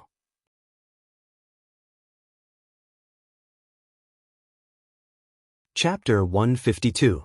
After the gunshot, Xianxia's eyes widened and he fell to the ground with an unwilling expression. Even as he died, his eyes were still wide open. He clearly couldn't believe that Yang Chendong would be so bold. Not only did he kill the embroidered uniform guards, he also killed the chief eunuch. Was he not afraid of the Bright King's law? With Xianxia dead, the other embroidered uniform guards looked at Yang Chendong with a strange gaze. At this moment, almost everyone was in a daze. They really didn't know if this person would be so bold as to kill them in the next breath. After all, he had already killed so many people, it didn't seem to matter if he killed a few more people. Under the protection of more than 30 guards and Lung Feng, Yang Chendong rode past the embroidered uniform guards who were kneeling on the ground in fear. He saw Tang Tong, who was also kneeling on the ground and trembling, as well as Mao Mu, whose eyes were filled with surprise. Watch these people. Without this uncle's orders, don't let a single one escape. Also, take care of these corpses. Eunuch Mao and Captain Tang, follow me into the manor, Yang Chendong said in a low voice, then turned and walked into the manor. At the entrance of the manor, Yang Lu was already kneeling on the ground respectfully. In the whole world, only the 6th young master could make him kneel so willingly. Get up. You've worked hard. When he passed by Yang Lu, Yang Chendong's voice became much more amiable. It was this "you've worked hard" that made Yang Lu have the urge to cry. However, he instinctively held back his tears and said, "To be loyal to the 6th young master is a subordinate's duty and obligation." Very good. Yang Chendong nodded lightly. He leaped past Yang Lu and headed straight for the entrance of the Yang Manor. Here, he saw Qiao Yin, Madame Shui, and Madame Xiang. Of course, he also saw 7th sister Yang Duo and Hu Yen. Young master. When they saw Yang Chendong appear safe and sound, Qiao Yin and the others immediately burst into tears. From the looks of it, they seemed to have endless things to say. Don't cry. Young master, didn't I come back safe and sound? I have some matters to attend to. After I'm done, I'll have a long chat with you. Yang Chendong said to the girls with a happy expression. When his gaze fell on Hu Yen, he nodded lightly. Under their gazes, Hu Yen was immediately embarrassed. She had a feeling that her actions this time would definitely be accepted by Yang Chendong, and even her entire person would be accepted by him. Tang Tong and Mao Mu didn't even dare to raise their heads as they followed Yang Chendong into the Yang Manor. Just now, Qian Bao was killed without saying a word. They really didn't know if they would be killed because of their inappropriate actions next. Perhaps from Yang Chendong's performance just now, the two of them had already crowned this Dong Shuai with the title of daring to the extreme. If it was possible, they could even say that he was rebelling. In the side hall, Yang Chendong sat down. Tiger's mane stood on his left, and Beta Persei stood on his right to ensure his absolute safety. Xiao Yin still played the role of a personal maid. After taking the initiative to serve tea, she left. Needless to say, Yang Chendong was indeed a little thirsty after rushing all the way here. He didn't care about his image and drank the tea in one gulp. Then, his gaze fell on Tang Tong and asked, "Tell me, what's going on?" "Dong Shuai, I'm innocent. I'm just following orders. I don't have the slightest intention of becoming enemies with the Yang clan." Tang Tong, who was called out, knelt on the ground with a plop. It could be seen that he was extremely afraid now. His original backer, Wang Lin, had fallen. Now, he had become a fish on the chopping board. Since Yang Chendong killed Qian Bao without batting an eye, what was he to him? There was probably no difference between killing him and killing a chicken. He knew that Tang Tong, a Qianhu official, didn't have much ability and didn't dare to have any ideas about the Yang clan. Thus, he ignored him and looked at Mao Mu. "Tell me, how has the current situation changed?" After seeing Yang Chendong kill Qian Bao with his own eyes, it would be a lie to say that Mao Mu wasn't afraid. In the past, he chose to rely on Yang Chendong because he liked his ability to make money and wanted to hitch a ride. Facts proved that his choice was right. He was promoted several times and became one of the eunuchs in charge of the ceremony directorate. Although he was ranked last and didn't have any real power, he was still one of the chief eunuchs. When he first heard the news that the emperor and all the officials had died on the battlefield, Mao Mu sighed that his life was not good. It wasn't easy to find a wise emperor, but he died in a few days. He became a person without anyone to rely on. This time, when he saw Yang Chendong come back, it would be a lie to say that he wasn't excited. But this excitement was completely frightened after seeing Qian Bao killed with his own eyes. In his eyes, Yang Chendong's actions were no different from a rebellion. If he got close to him, wouldn't he also indirectly walk on a road of no return? He was truly afraid and had many thoughts. Facing Yang Chendong's question, he didn't know how to answer. He just copied Tang Tong and knelt on the ground, trembling all over. He couldn't even let out a fart for a long time. Gently shaking his head, Yang Chendong saw Mao Mu's expression. He could guess what the other party was thinking. He took out a secret letter and handed it to Mao Mu. "Take a look. What is this? With your status, you should be able to recognize whose handwriting this is." A letter was handed to him. Mao Mu curiously reached out to take it. When he slowly opened it and saw the handwriting and content, his original nervousness turned into excitement and then joy. He immediately kowtowed heavily to the ground. "This little one greets Uncle Zhongdan, greets Uncle Zhongdan." When Yang Chendong saw this scene, he couldn't help but sigh in his heart. It seemed that there were still many things that he needed to do. Even Mao Mu, who had a close relationship with him and had even recognized him as his master, believed in imperial power so much. If he really declared himself king, there probably wouldn't be many people in the world who would sincerely respond to him. Even if he relied on advanced weapons to become king, it was a situation that was formed under pressure. It wasn't a situation that he sincerely submitted to. While Yang Chendong was still sighing, Tang Tong, who was kneeling on the ground at the same time, had a strange look in his eyes. He didn't understand why eunuch Mao had such a huge change. As if sensing Tang Tong's confusion, Mao Mu handed the letter to him and said, "Take a look. This is a reward from the emperor. It is definitely written by Ingzong." After receiving the letter, Tang Tong looked over and quickly kowtowed to the ground. At the same time, he shouted, "This official greets Uncle Zhongdan, greets Uncle Zhongdan. Hey, both of you, get up. Now, you can clearly explain the situation in the court to this uncle." After revealing his trump card, Yang Chendong had won the trust of the two.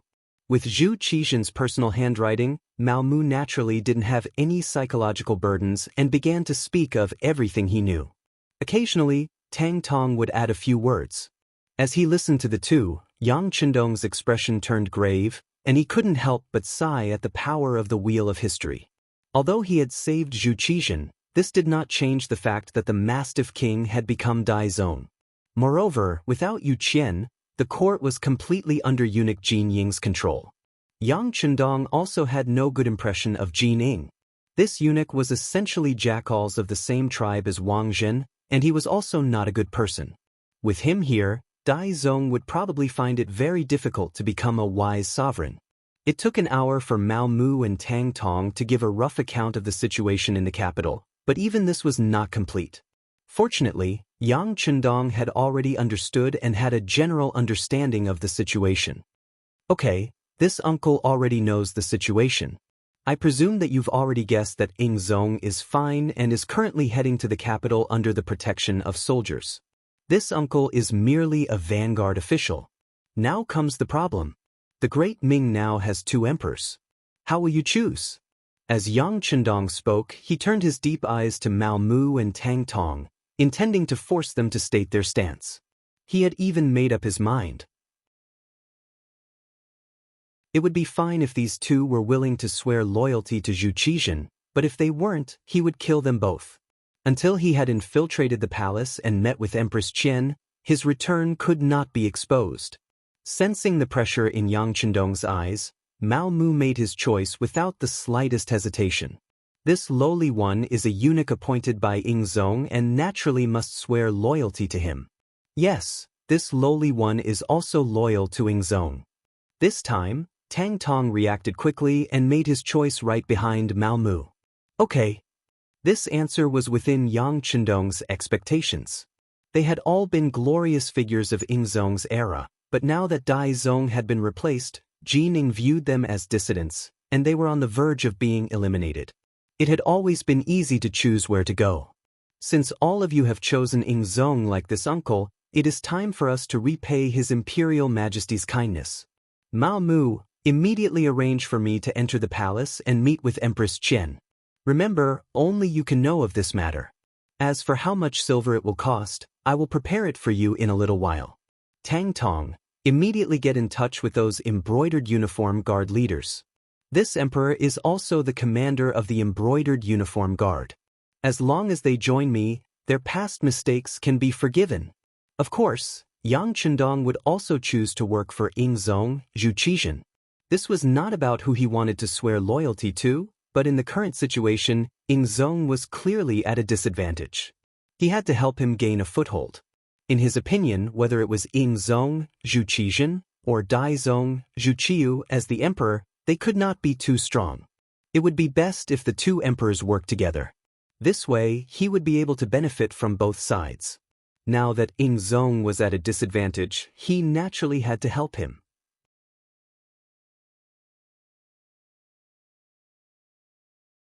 Chapter 153. Mao Mu and Tang Tong left happily after they got the job. Before they left, the two of them each got a few boxes of silver. This was the working capital that Yang Chendong gave them. Without money, it would be difficult to do anything in this world. When the two of them left, they naturally patted their chests and promised that they would do a good job. As for Qian Sengbeo's death, they followed Yang Chendong's words and said that he was searching the Yang family manor. He said that he did not see any new firearms and was looking for them. As long as the news could be delayed for half a day, Yang Chendong could naturally do a lot of things. Mao Mu and Tang Tong left happily. Hu Yen, Xiao Yin, and the other girls also walked from the back hall to the side hall. They all looked at Yang Chendong with happy eyes. Except for seventh sister Yang Duo, the other girls' eyes were shining. They looked like they couldn't wait to throw themselves into Dong Shuai's arms and be comforted. After so many days without a woman by his side, Yang Chendong's body also had needs. But he knew that there were too many things that needed to be done now. He would have to wait until night to talk about love. He could only suppress the impulse in his heart and smiled at the girls. You can rest assured. This young master is very good. I didn't get hurt at all. Later, when the situation stabilizes, I will talk to you one by one. For now, young master Yang-san is here. He is waiting in your study. Tiger's Mane walked into the side hall at the right time. His appearance helped Yang Chendong out of the situation and also found a suitable excuse for temporarily leaving. Okay, this young master will go right away. After Yang Chendong finished speaking to Tiger's Mane, he showed an apologetic smile to the girls. Then, he got up and went to Hu Yan's side. He reached out and gently stroked her slender jade hand. Thank you for your hard work. Having her little hand grabbed by Yang Chendong in front of everyone, Hu Yan's little heart had long failed to live up to her expectations and was beating rapidly. Her little face was blushing and her head was almost buried in her neck. She didn't even know when Yang Chendong left. She only remembered that Xiao Yin and the other girls came to her side and laughed at her for a while, making her even more embarrassed. In the study, Yang San rushed back from the capital after learning that the young master had returned safely. At the same time, he brought more detailed information about the capital. Flipping through page after page of accurate information obtained by the Security Bureau, Yang Chendong had a clearer understanding of the situation in the capital. Jin Ing had indeed served several emperors. Once she gained power, her methods were very impressive. In an extremely short period of time, she had roped in many old officials for her use. From the looks of it, once Ingzong returned to the court, the situation would become even more complicated. Among all the information, there was one that caught Yang Chendong's attention. That was that the eunuch Xingyan, who was serving Empress Qian and had followed Empress Dowager Sun and led the harem, had actually reached an agreement with Jin Ing. This was also thanks to the Security Bureau being willing to spend money to obtain such important information. However, even Mao Mu probably didn't know about this information. Thinking about how Mao Mu, who did not know, might enter the palace to contact Xing and discuss his meeting with Empress Qian, Yang Chendong's expression changed. He decisively decided to change his previous plan. He looked at Yang San and asked, "Let me ask you, is it possible to contact Empress Qian without anyone noticing?" After some thought, Yang San gave Yang Chendong an answer. "It's possible. We bribed one of the Empress Palace maids, but if we do this, the spies we've spent so much money on will be exposed." "It's fine. If they're exposed, they're exposed. In the future, we'll just spend money to plant more spies. How about this? Immediately get in touch with that palace maid and then—" Mao Mu excitedly returned to the capital and entered the imperial palace. Just as Yang Chendong had guessed, he went to find Xingyan, the chief eunuch serving the empress. As the chief eunuch serving the empress, Xingyan had 40 eunuchs under his direct command, and there were countless eunuchs under these 40 eunuchs. Unlike the eunuchs serving the emperor, Xingyan's authority was mainly in the harem. If the empress had too much power, then the chief eunuch in the harem could be on par with some of the chief eunuchs serving the emperor. From how Ingzong allowed Xingyan and Jin Ing to assist him on this expedition, one could see his status. However, because Empress Qian wasn't keen on power, he wasn't as awe-inspiring as Jin Ing. Even so, other eunuchs couldn't meet him just because they wanted to. Fortunately, Mao Mu was originally the eunuch in charge of the ceremony directorate. In addition, he had spent a lot of money to send a message to Xingyan, allowing the two to meet. "So it's Eunuch Mao. But why aren't you working in the ceremony directorate? Why have you come to this duke's place?" They met, but Xingyan's attitude wasn't good. He spoke in a condescending tone. "Eunuch Xing, this lowly one has come to discuss something important with you. Please dismiss your attendants." Mao Mu saw that there were 2 other eunuchs in the room and spoke carefully. Xingyan was about to bring a cup of tea to his mouth when he heard this and was startled. He carefully looked at Mao Mu and saw that he wasn't faking it. He thought that Mao Mu wouldn't dare to harm him here, so he lazily waved his hand, leaving only the 2 of them in the room. Now that there were no outsiders, Xingyan put down his cup and said, "Eunuch Mao, I hope that you truly do have something important to discuss with me. Of course. Eunuch Xing, to tell you the truth, this lowly one has just received an important piece of information. Ying Zong hasn't died. After approaching Xing An's ear, Mao Mu told him the information he got from Yang Chendong. Originally, Xing An's expression was calm as usual, but after hearing this, his expression immediately changed greatly. He looked at Mao Mu with shock in his eyes. What did you say? Ying Zong is still alive, and he's heading toward the capital, Mao Mu said in an excited voice, a look of pleasant surprise on his face. Where did you get this information? Xing An's face was red, but he didn't know if it was because he was excited or for some other reason. Mao Mu didn't think too much at this moment, nor did he know that Xing An had already reached an agreement with Jin Ing. One of them was in the imperial court while the other was in the harem. Both of them minded their own business. He thought that Xing An had this expression because he was happy, so he said, I can't say where it came from yet. Someone is a vanguard sent back by Ying Zong. He wants to meet with the Empress first, and Eunuch Xing needs to arrange it. Hearing that the vanguard was sent back, Xing An's eyes flickered continuously. His somewhat gloomy eyes emitted a sinister glint. All right, I will personally arrange this matter. Just tell me when he might enter the palace.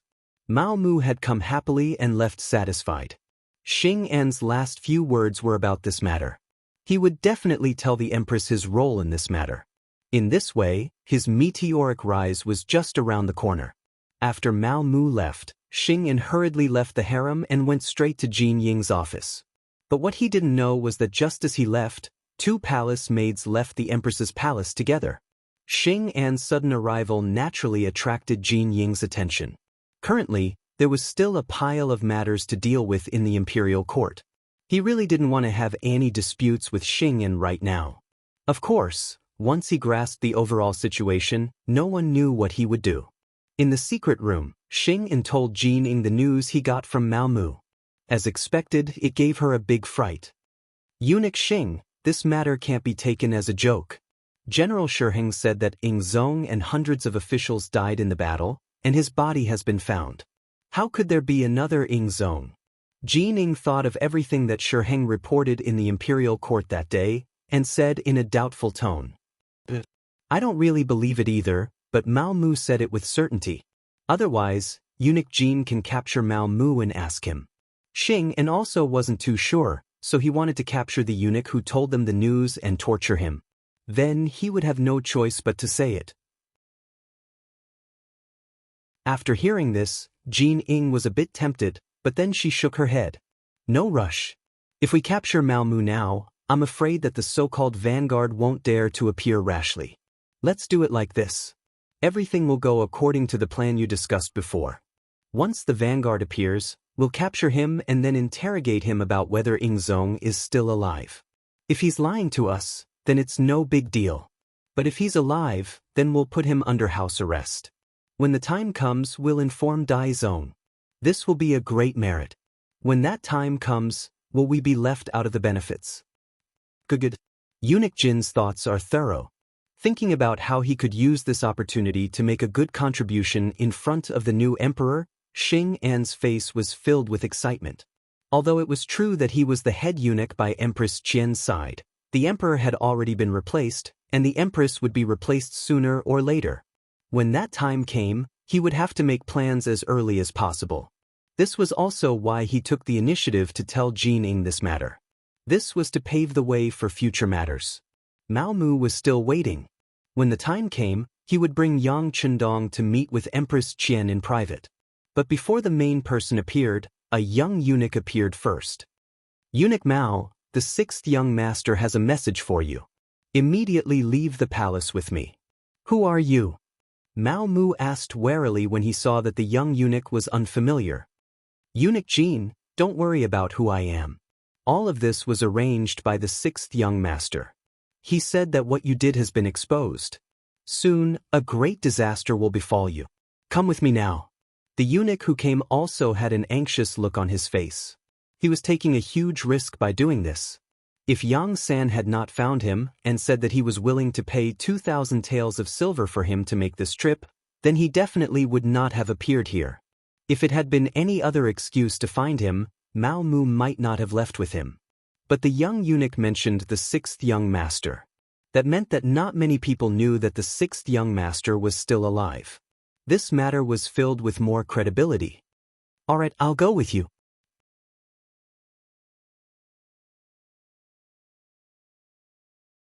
Chapter 154. Yang Family Manor. A carriage arrived outside the manor and entered the manor without any inspection. As soon as it stopped, Hu Yen, Yang Duo, and Xiao Yin hurriedly came up to greet it. However, when the curtains were opened, only 2 women in palace-made attire were revealed.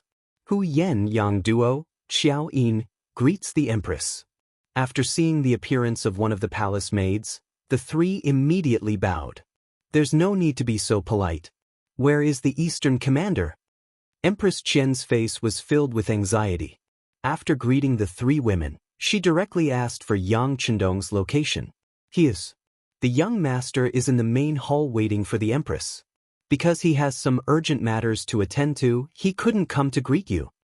Xiao Yin explained for Yang Chendong. No matter. I'll have to trouble you 3 to lead the way. Empress Qian didn't care whether Yang Chendong came to greet her or not.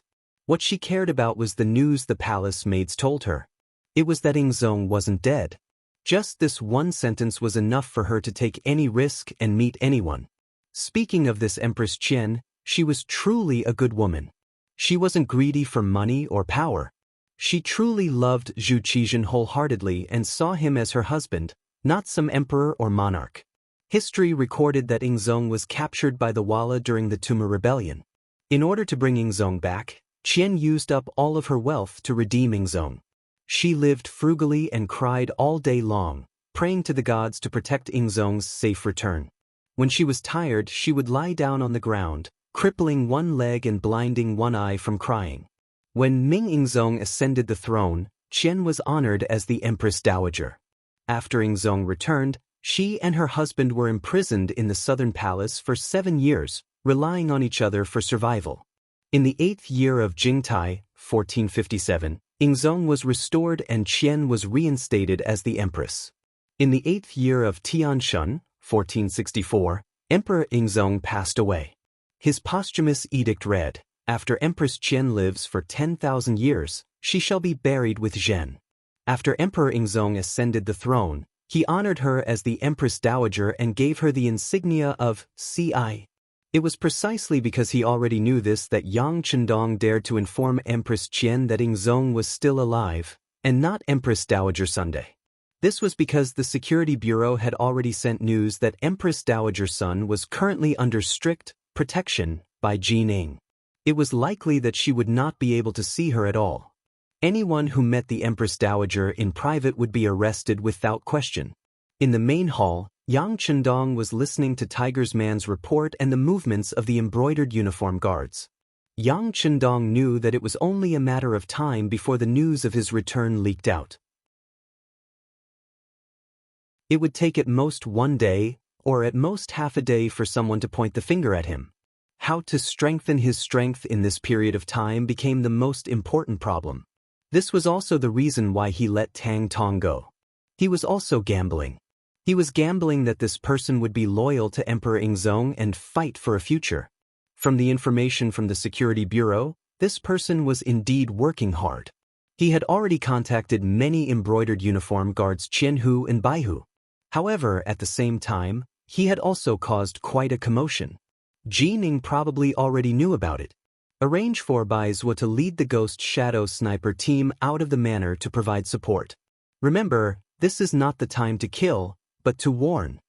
Yang Chendong quickly made a decision and prepared for the arrival of Tang Tong and the others. Yes. Tiger's Man replied and prepared to make the arrangements. However, before he left, he couldn't help but ask curiously, "Young master, Hu Zhangning is also the embroidered uniform guard's guardian. Why didn't you inform him to come help the emperor?" Forget it. The situation is unclear now. It's better not to let the Hu family get involved in this mess. Yang Chendong shook his head decisively. Of course, he had considered his future father-in-law.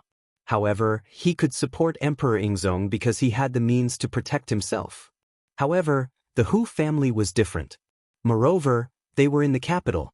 If Emperor Yingzong got angry and wanted to punish the Hu family, even he couldn't do anything.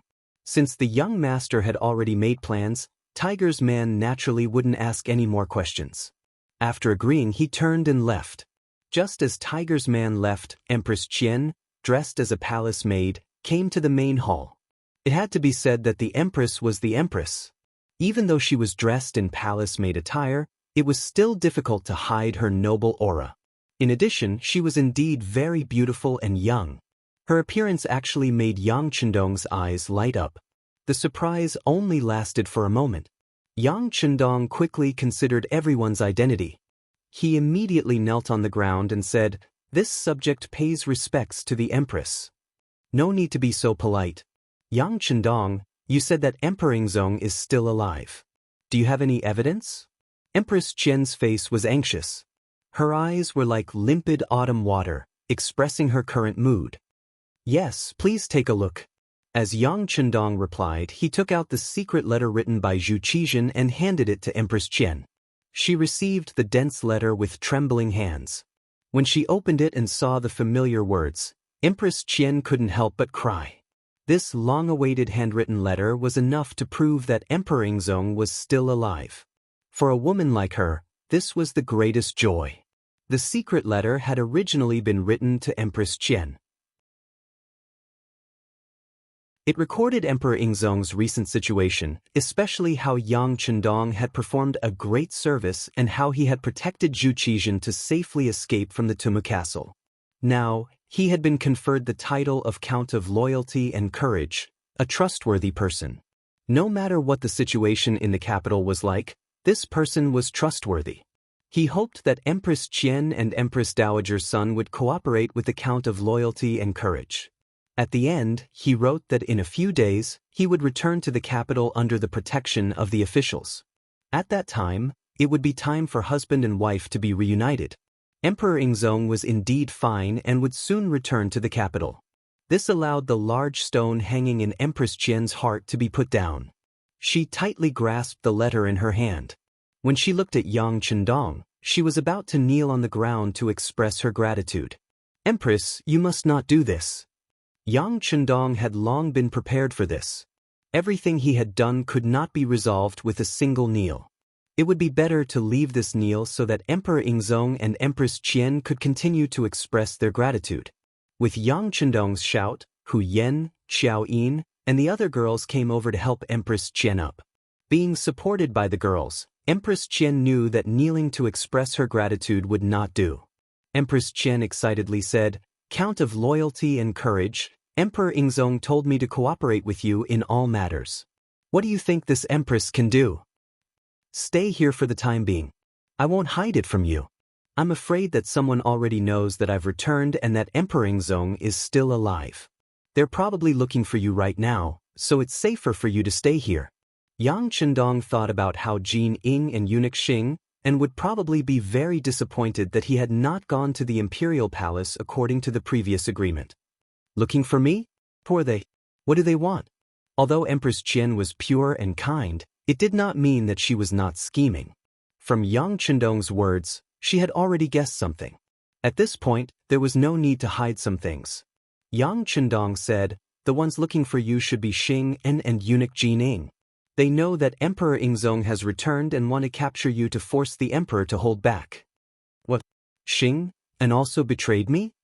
Hearing this, Empress Qian's face was filled with disappointment. She had originally thought that Xing and had followed her for many years and had always thought of her, so he was a trustworthy person. However, it seemed that there were no such things as eternal friends. There were only eternal benefits.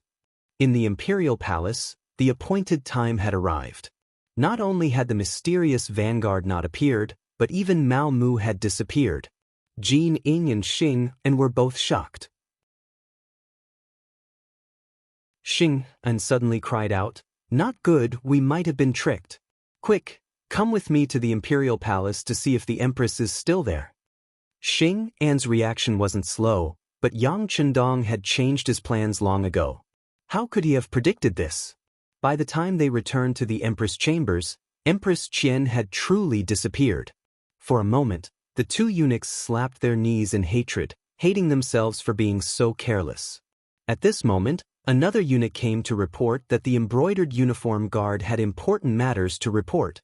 Qianhu Tang Tong was currently holding a meeting with the other Qianhu and Baihu, and it was clear that he intended to leave the capital. How rebellious! Let's go and see what these people are up to. When Jining heard that even the embroidered uniform guard was beginning to disobey her, she was instantly furious. These series of events had already proven that Emperor Yingzong was still alive.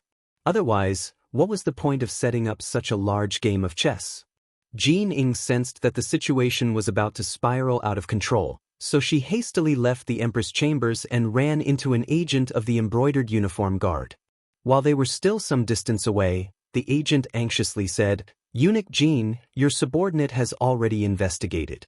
Nearly 1,000 embroidered uniform guards have gone to the Yang clan manor 15 li south of the city." The Yang clan manor? Yang Chendong? He's actually still alive. When Jining heard this, she suddenly had a feeling of realization. She had been speculating about which vanguard Emperor Yingzong would send back to the capital.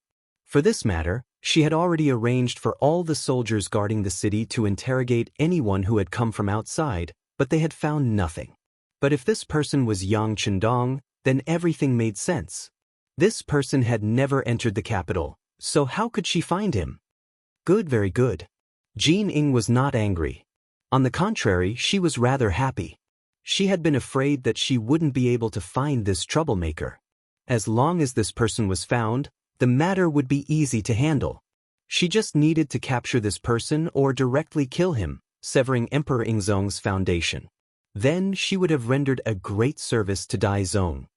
Come, gather 3,000 embroidered uniform guards and pursue them out of the city. We must exterminate Tang Tong and the other rebels. Not mentioning Yang Chendong was part of Jin Ying's selfishness. If she could suppress the news that this person had returned to the capital and that Emperor Yingzong was still alive, then it was best to do so. Following Jin Ying's command, the embroidered uniform guards became busy. Mobilizing 3,000 men in one go was impossible even if one did not want to be known by outsiders. Such a large movement quickly reached the ears of Cao Jixiang, the #1 eunuch in the ceremony directorate.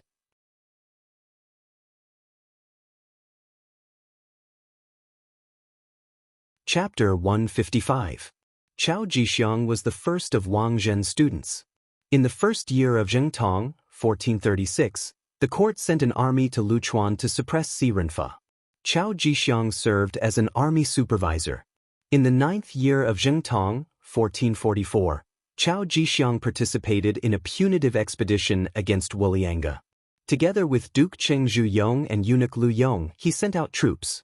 In the 13th year of Zhengtong, 1448, he went to Fujian with Marquis Ningyang Chen Mao to suppress the peasant uprising led by Deng Maoqi.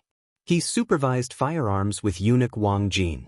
Every time he sent out troops, he would select some brave generals and nimble soldiers to serve under him.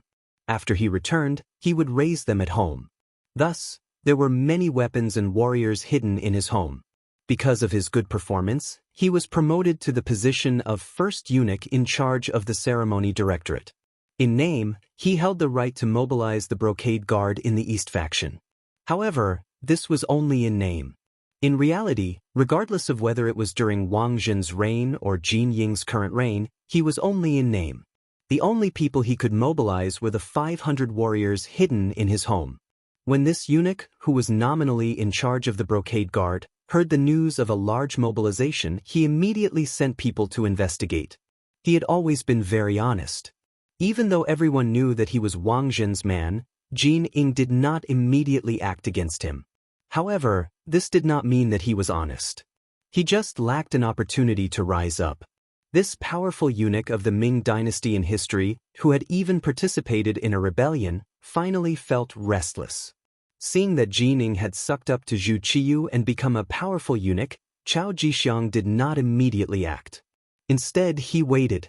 In his eyes, the situation in the court was not very clear. At the very least, the Walla people who had defeated Zhu Qizhen were a big threat. Before they were defeated, no decision could be considered completely correct. Since he could become a powerful eunuch, he had to be very scheming. It was during this period of waiting that things changed. He learned from his trusted aide that Ingzong might still be alive and that he had chosen Yang Chendong as the vanguard to return to the army. This news, for Chao Jixiang, who had been silent all this time, was very exciting. At the same time that he saw the light, his entire person became restless. Opportunities were called opportunities because they were rare and had to be grasped. Chao Jixiang was prepared to seize this opportunity. He immediately called over his nephew Chao Qin, his adopted son Chao Xian, and Chao Duo, and told them that he was prepared to help Yang Chendong. Chao Jixiang had always been known for his shrewdness, and there were even people who called him the youngest old fox. He was referring to the fact that even though he was young, he had great foresight. Since he had made such a decision, his subordinates would naturally raise both hands in approval. After reaching a consensus, more embroidered uniform guards and East faction guards started to gather. He had been the director of the East factory for several years. Although it was only in name, the truth was that Wang Zhen had always been in charge of the East factory. He also had to listen to Wang Zhen's instructions when making important decisions. But that didn't mean that Chao Jixiang didn't do anything. On the contrary, he had been secretly building his own system. Now that Wang Zhen was no longer around and the heavy stone on his head was gone, it was time for Chao Jixiang to show his strength. Soon, no less than 3,000 people from the Eastern faction and the brocade guards gathered and headed to the Yangjia village under Chao Jixiang's personal lead. Outside the Yangjia village, it was bustling with noise and excitement. Tang Tong led 1,000 embroidered uniform guards in front, while the commander of the embroidered uniform guards, Han Ji, led 3,000 embroidered uniform guards in pursuit. Behind them were the 3,000 embroidered uniform guards and East faction guards led by Chao Jixiang himself. They were like orioles following closely behind. The soldiers of the warden's office guarding the south gate of the Great Ming Dynasty looked at the large group of embroidered uniform guards and East faction guards walking out of the city. They guessed that something big must have happened, but they couldn't imagine what kind of big thing it was with their intelligence. On the road 5 li outside the Yangjia village, the Ghost Shadow Sniper team hidden in the dense forest on both sides of the road were ready. They were waiting for the enemy to arrive and give them a thunderous blow. This place would become the place for them to show their fangs once again. Yang Si stood alone in the middle of the road. He could already see the figures of Tang Tong and the others in the distance, but he still didn't panic. It was as if the army of 1,000 didn't exist. It wasn't until Tang Tong ran in front of him that he waved his hand and said, "Count Zhongdan has given the order. Warriors who are loyal to Ingzong, stand behind me. As for the others who want to invade the Yang family manor, kill them." Yang Si's voice wasn't very loud, but it had a kind of deterrent force. Tang Tong and the others consciously stood behind him and formed a formation. Just as they finished doing this, a group of people came from the distance. They were all wearing flying robes and holding embroidered spring sabers. Their faces were murderous. "Stop right there." When Yang Si saw that the distance between him and the embroidered uniform guards was already about 60 paces, he suddenly let out a loud roar. The sound of his roar rang out, causing Han Ji Xian, who was leading the charge, to involuntarily rein in his horse and stop. "Who are you? You dare to block the path of my embroidered uniform guards. Do you know that you have committed a capital offense?" Han Ji's eyes were full of murderous intent as he glared at Yang Si. "In front of us is the private manor of Count Zhongdan. No one is allowed to enter without permission. Otherwise, it is a capital offense. I want to ask you, how many heads do you have? Are you tired of living?" Facing the angry Han Ji, Yang Si responded with a sneer. His eyes were full of contempt and disdain. When Han Ji saw Yang Si's imposing manner, he, who was originally filled with anger, immediately turned hostile. "Brat, I am now under Eunuch Jin's orders to capture these traitorous remnants of the embroidered uniform guard. If you know what's good for you, dismount from your horse and kneel on the ground and beg for surrender. Otherwise, don't blame this official for being merciless." Lightly shaking his head, Yang Si narrowed his eyes into slits and didn't say anything else. The warning had already been issued. If the other party still insisted on doing things their own way, the Ghost Shadow Sniper Squad would show them what the end of the road was and what despair was. Seeing that Yang Si didn't say anything else, Han Ji's imposing manner couldn't help but rise. He turned his head to the left and right and said, "Go, capture Tang Tong and the leaders of the rebellion. If anyone dares to resist, kill them without mercy and wipe out their families."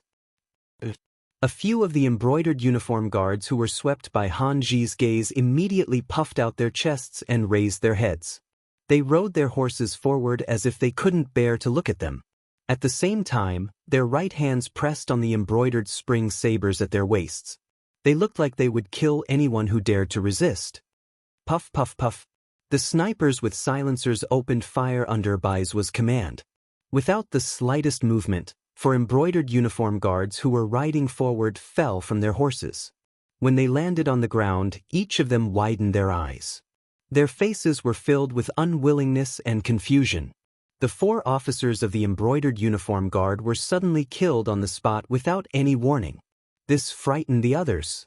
For a moment, the embroidered uniform guards who were advancing stopped in their tracks. They looked around as if they were looking for something. There's no need to look.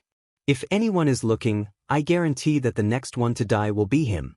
In order to increase the sense of mystery, as well as to deal a fatal blow to the enemy's morale, Yang Si's shout rang out. Some of the officers who were obedient immediately stopped their actions of inquiring about the situation.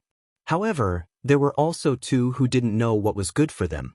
They didn't take Yang Si's words seriously at all. They were still looking around to find the reason for their comrades' deaths. However, in the next second, the 2 of them became corpses. They fell from their horses with a spear between their eyebrows. 6 people died in a row. This sudden turn of events caused the embroidered uniform guards to cry out in alarm. Death wasn't scary, but to die without knowing why, or even who killed you, this became very scary. Han Ji also had a physical body.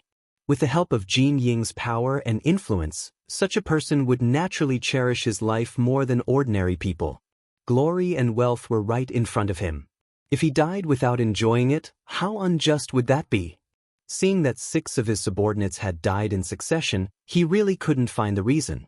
His expression changed again and again, and he said to the left and right, "Go, you guys rush over. This official wants to see who is causing mischief in the dark." Han Ji didn't know the reason. Naturally, he couldn't go back and report to Jin Ying.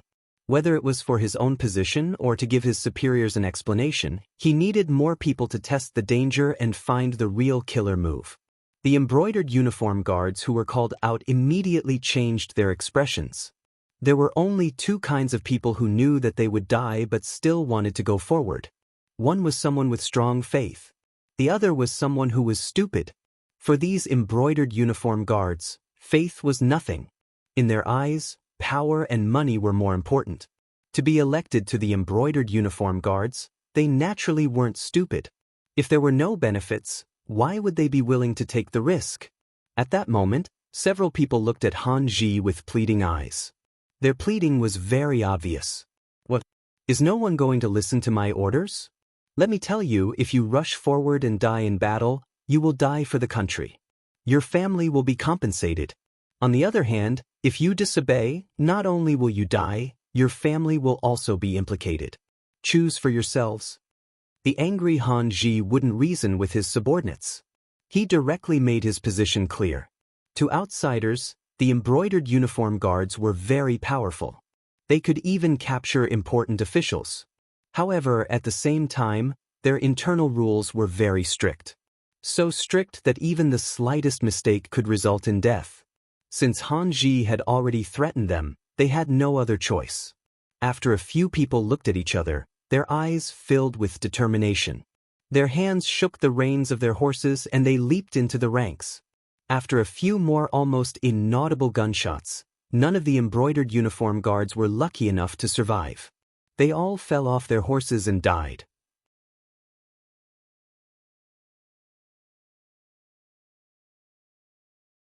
Chapter 156. A few more people died, but they still didn't find anything out of the ordinary. While Han Zi's expression changed drastically, he realized that the embroidered uniform guards around him were intentionally keeping their distance from him. From the looks of it, it was clear that they were afraid of being called out and sent to their deaths. In the dense forest beside the road, the members of the Ghost Sniper team were very excited. They liked the feeling of taking someone's head from 1,000 meters away. The moment the bullet whizzed out, the blood in their bodies seemed to boil. Now, they just hoped that Han Zi wouldn't be scared and give them a chance to kill to their heart's content. Would Han Zi be scared? The answer was yes. Seeing 10 of his brothers die in front of him for no reason, he was scared out of his wits. At this moment, he wanted nothing more than to turn around and leave. If it wasn't for the fact that he didn't know how to reply to Jining, he would have disappeared long ago. In contrast, Tang Tong and the others were in high spirits. Although they didn't know why the enemy died as soon as they moved, they were sure that the person who did it in the dark was one of their own. With such a strong external aid, what else did they have to be afraid of? Now, they just had to watch the other party advance and die one by one. At the same time, many of the brocade guards who were hesitant about whether to follow Tang Tong were glad that they made the right choice. Report. Just as Han Zi was in a dilemma and didn't know what to do next, a cavalry scout came from behind. As soon as he appeared, he got off his horse and knelt on the ground. Report to Master Han, Chao Jixiang is leading 3,000 brocade guards to surround us. Chao Jixiang. Hearing that someone was coming to surround them, Han Zi didn't feel nervous. On the contrary, he was very happy in his heart. He was originally worried that he wouldn't be able to report back without a reason. Now, Chao Jixiang's arrival gave him enough of an excuse. Not good, they're here to deal with us. So, everyone listen to my order, retreat. Han Zi reacted as if he was facing a great enemy and shouted in horror. Then he urged his horse back. The other embroidered uniform guards who didn't want to move forward for a long time finally had a suitable reason and excuse. They all followed behind Han Zi and ran away. 3,000 brocade guards really came with a strong momentum and left with flying sand. In the blink of an eye, they had all retreated, leaving only 10 gradually cold corpses on the ground. Where is Tang Tong? Send people to deal with these corpses. At the same time, send 100 people to guard this place. No one is allowed to take a step forward without orders. Otherwise, these people will become their role models. Yang Si issued the order loudly, then rode his horse back to the Yang village. He wanted to tell the young master about Chao Jixiang's arrival and ask him to make a decision. Chao Jixiang led the warriors under his command and the embroidered uniform guards that he could recruit, a total of more than 3,000 people, out of the southern part of the city and headed towards the Yang family manor. Once the army left the capital, it began to slow down. In order to show his importance, he wasn't in a hurry to leave. Instead, he wanted to wait for Han Zi and Tang Tong to kill each other. Then he would appear as the one who collected the corpses. In this way, he would be able to show his importance. The army proceeded at an unhurried pace, but after traveling only 5 li, the scouts sent back news that Han Zi and the 3,000 embroidered uniform guards had retreated and chosen a different route to return to the capital. Retreated? Could it be that they didn't fight with Tang Tong? Or did they not catch up at all? Chao Jixiang's face was filled with confusion and doubt. This was different from what he had imagined. We caught up with them, but we don't know why the two sides didn't fight. After they discovered our existence, they quickly left. The scout also had a puzzled look on his face, but he still told the truth about what he had heard. Chao Jixiang, who didn't know the reason, knew that the opportunity to watch the tigers fight was gone. However, he wasn't discouraged. There were benefits to not fighting. For example, Tang Tong and the others were safe. This was also a good thing. He believed that he had the ability to devour this force. This way, he would be able to strengthen himself without suffering heavy losses. Alright, since Han Zi and the others have left, let's make a trip to the Yang family manor. Hee, I have heard of this East Marshal for a long time. Yang family manor. Chao Jixiang, hee, this is indeed a character. Yang Chendong listened to Yang Si's report and had a calm smile on his face. How could he not know of this eunuch who had eventually gone on the path of rebellion in history? It was only because of Wang Jin's Jin Ying that he didn't stand out so much. With the passage of time, this person had finally stepped onto the stage of history. Based on his performance, he had even had the opportunity to shine earlier than in history. Pass down the message. When he arrives, bring him to see this uncle. Yang Chendong, who had already bared his fangs, no longer had to be so careful in everything like before the wooden castle. Even when facing Chao Jixiang, he still had a sense of superiority. Yes. Yang Si cupped his fists in acknowledgement and left.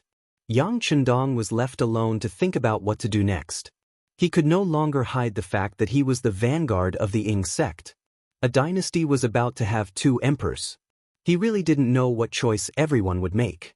And what choice would the acting sect master, Zhu Qiu, make? Han Ji led the 3,000 embroidered uniform guards back to the capital in a panic. As soon as they entered the inner city, they headed straight for the imperial palace. In the imperial palace, Jin Ying had already told the newly ascended acting sect master, Zhu Qiu, about the fact that Yang Chendong had returned to the capital as the vanguard of the Ying sect. She also told him about how he had already taken Empress Qian out of the palace. Zhu Qiu's expression became somewhat panicked. His throne was not inherited from anyone, nor was it passed down orally like the other emperors. It was completely pushed to this position by the ministers who forced him to do something beyond his ability. He had originally thought that his brother, Zhu Qizhen, had died on the battlefield. That way, his throne would be rightful. But he had never imagined that he was still alive. What was the point of his throne then? Wasn't he being suspected of usurping the throne? Thinking of this, Zhu Qiu tried to say to Jin Ying, since royal brother is still alive, when he returns, we can give the throne back to him. Zhu Qiu's answer disappointed Jin Ying greatly. At the same time, she was shocked. If this was the truth, she could imagine what his fate would be. When the Ying sect left, he had told her to handle court affairs with another eunuch, Xing'an, the minister of appointments, Wang Ji, and the emperor's son-in-law, Jiao Jing. But now, not only had he taken over the other 3, he had also recommended Zhu Qiu to be the emperor. If he was investigated, the result was obvious. Not only would she die, but everyone related to her would also not be able to escape. She absolutely could not allow Zhu Qizhen to ascend the throne again. After Jin Ying made up her mind, she looked at Zhu Qiu and said in a threatening tone, "Your Majesty, do you think this is borrowing something? If you don't need it, you can return it? This is the throne. Whether you are willing or not, you are now the acting sect master of the great Ming dynasty. Based on this, do you think that if he returns, he will spare you?" What should I do? Zhu Qiu heard Jin Ying's words and immediately panicked. Zhu Qiu was not a shrewd person. In terms of scheming, he was far from his brother, Zhu Qizhen. He was straightforward and had a low EQ. Sometimes, he didn't even know how to be flexible.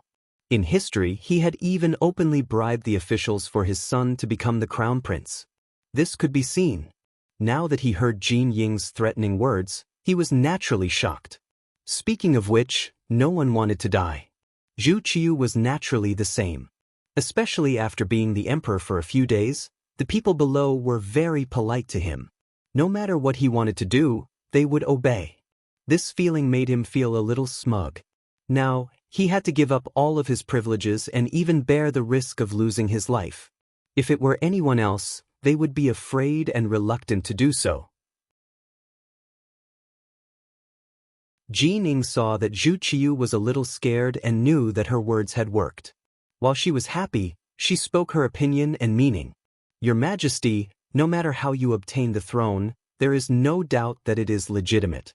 You were recommended by the officials and approved by Empress Dowager Sunday.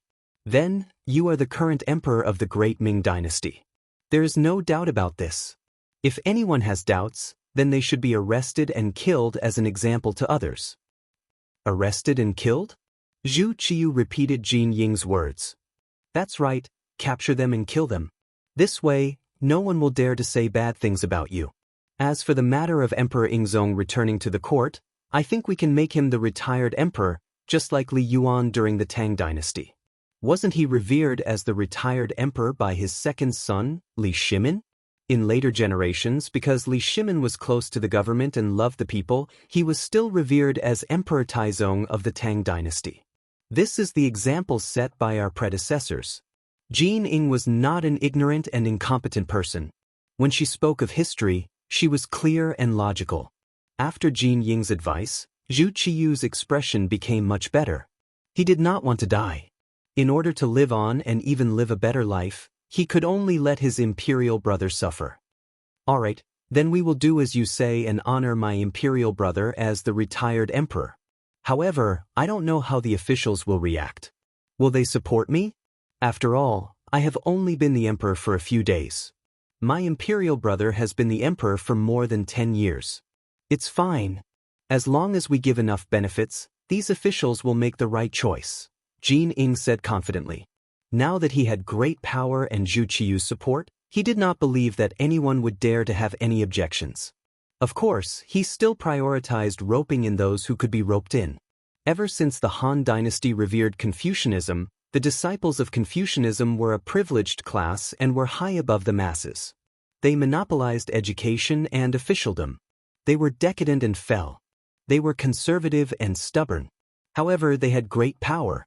Even the emperor had to give face to Confucianism.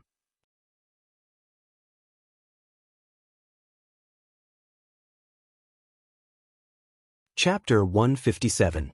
This was also why Zhu Qiyu was so worried about the reactions of the officials. The power they represented was often greater than that of the imperial power. Jin Ying naturally understood this principle. But it was precisely because he knew the reason that he was even more confident that as long as he gave them enough benefits, he would have no need to worry about the support of these officials. And among these ministers, there was one person who was very important, and that was Yang Qindong. Since Zhu Qiyu had sent him back as the vanguard, this meant that he was trusted. If he could also support Zhu Qiyu's claim to be the rightful emperor, Zhu Qiyu would truly be unable to make a comeback. After deciding on a plan with the emperor, Jin Ying left the main hall and ran into the embroidered uniform guard commander Han Ji, who was like an ant on a hot pan. When he saw his master come out, Han Ji dropped to his knees. This subordinate was incompetent and was unable to capture Tang Gue and the others. In addition, Chao Jixiang led a large group of embroidered uniform guards to cut off this subordinate's retreat. This subordinate was worried that the army would be lost, so I retreated first. But I have already sent people to the various city gates and warned them that without your highness's order, no embroidered uniform guard is allowed to enter the capital. What's going on? How many men did Chao Jixiang lead? So many things had happened in such a short time, and Jin Ying's expression changed again and again. He had originally believed that with his superior numbers, killing Tang Tong and capturing Yang Qindong was just a matter of time. Once Yang Shima became a prisoner, he would no longer have a chance to negotiate with him. At that time, he would be able to do whatever he wanted. He had never imagined that things would turn out to be completely different. It's like this. Han Ji wiped the sweat from his forehead and explained everything he had seen and heard to Jin Ying.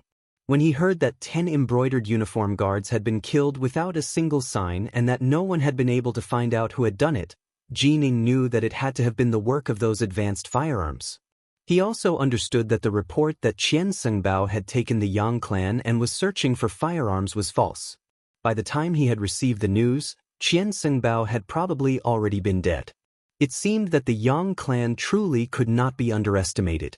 With the advanced firearms, the Yangjia village was already impregnable. Now that they had Chao Jixiang's support, it was likely that they would become powerful. It seemed that this Yang Shima was really difficult to deal with. It would be impossible to defeat him without spending a bit of capital. Alright, I got it.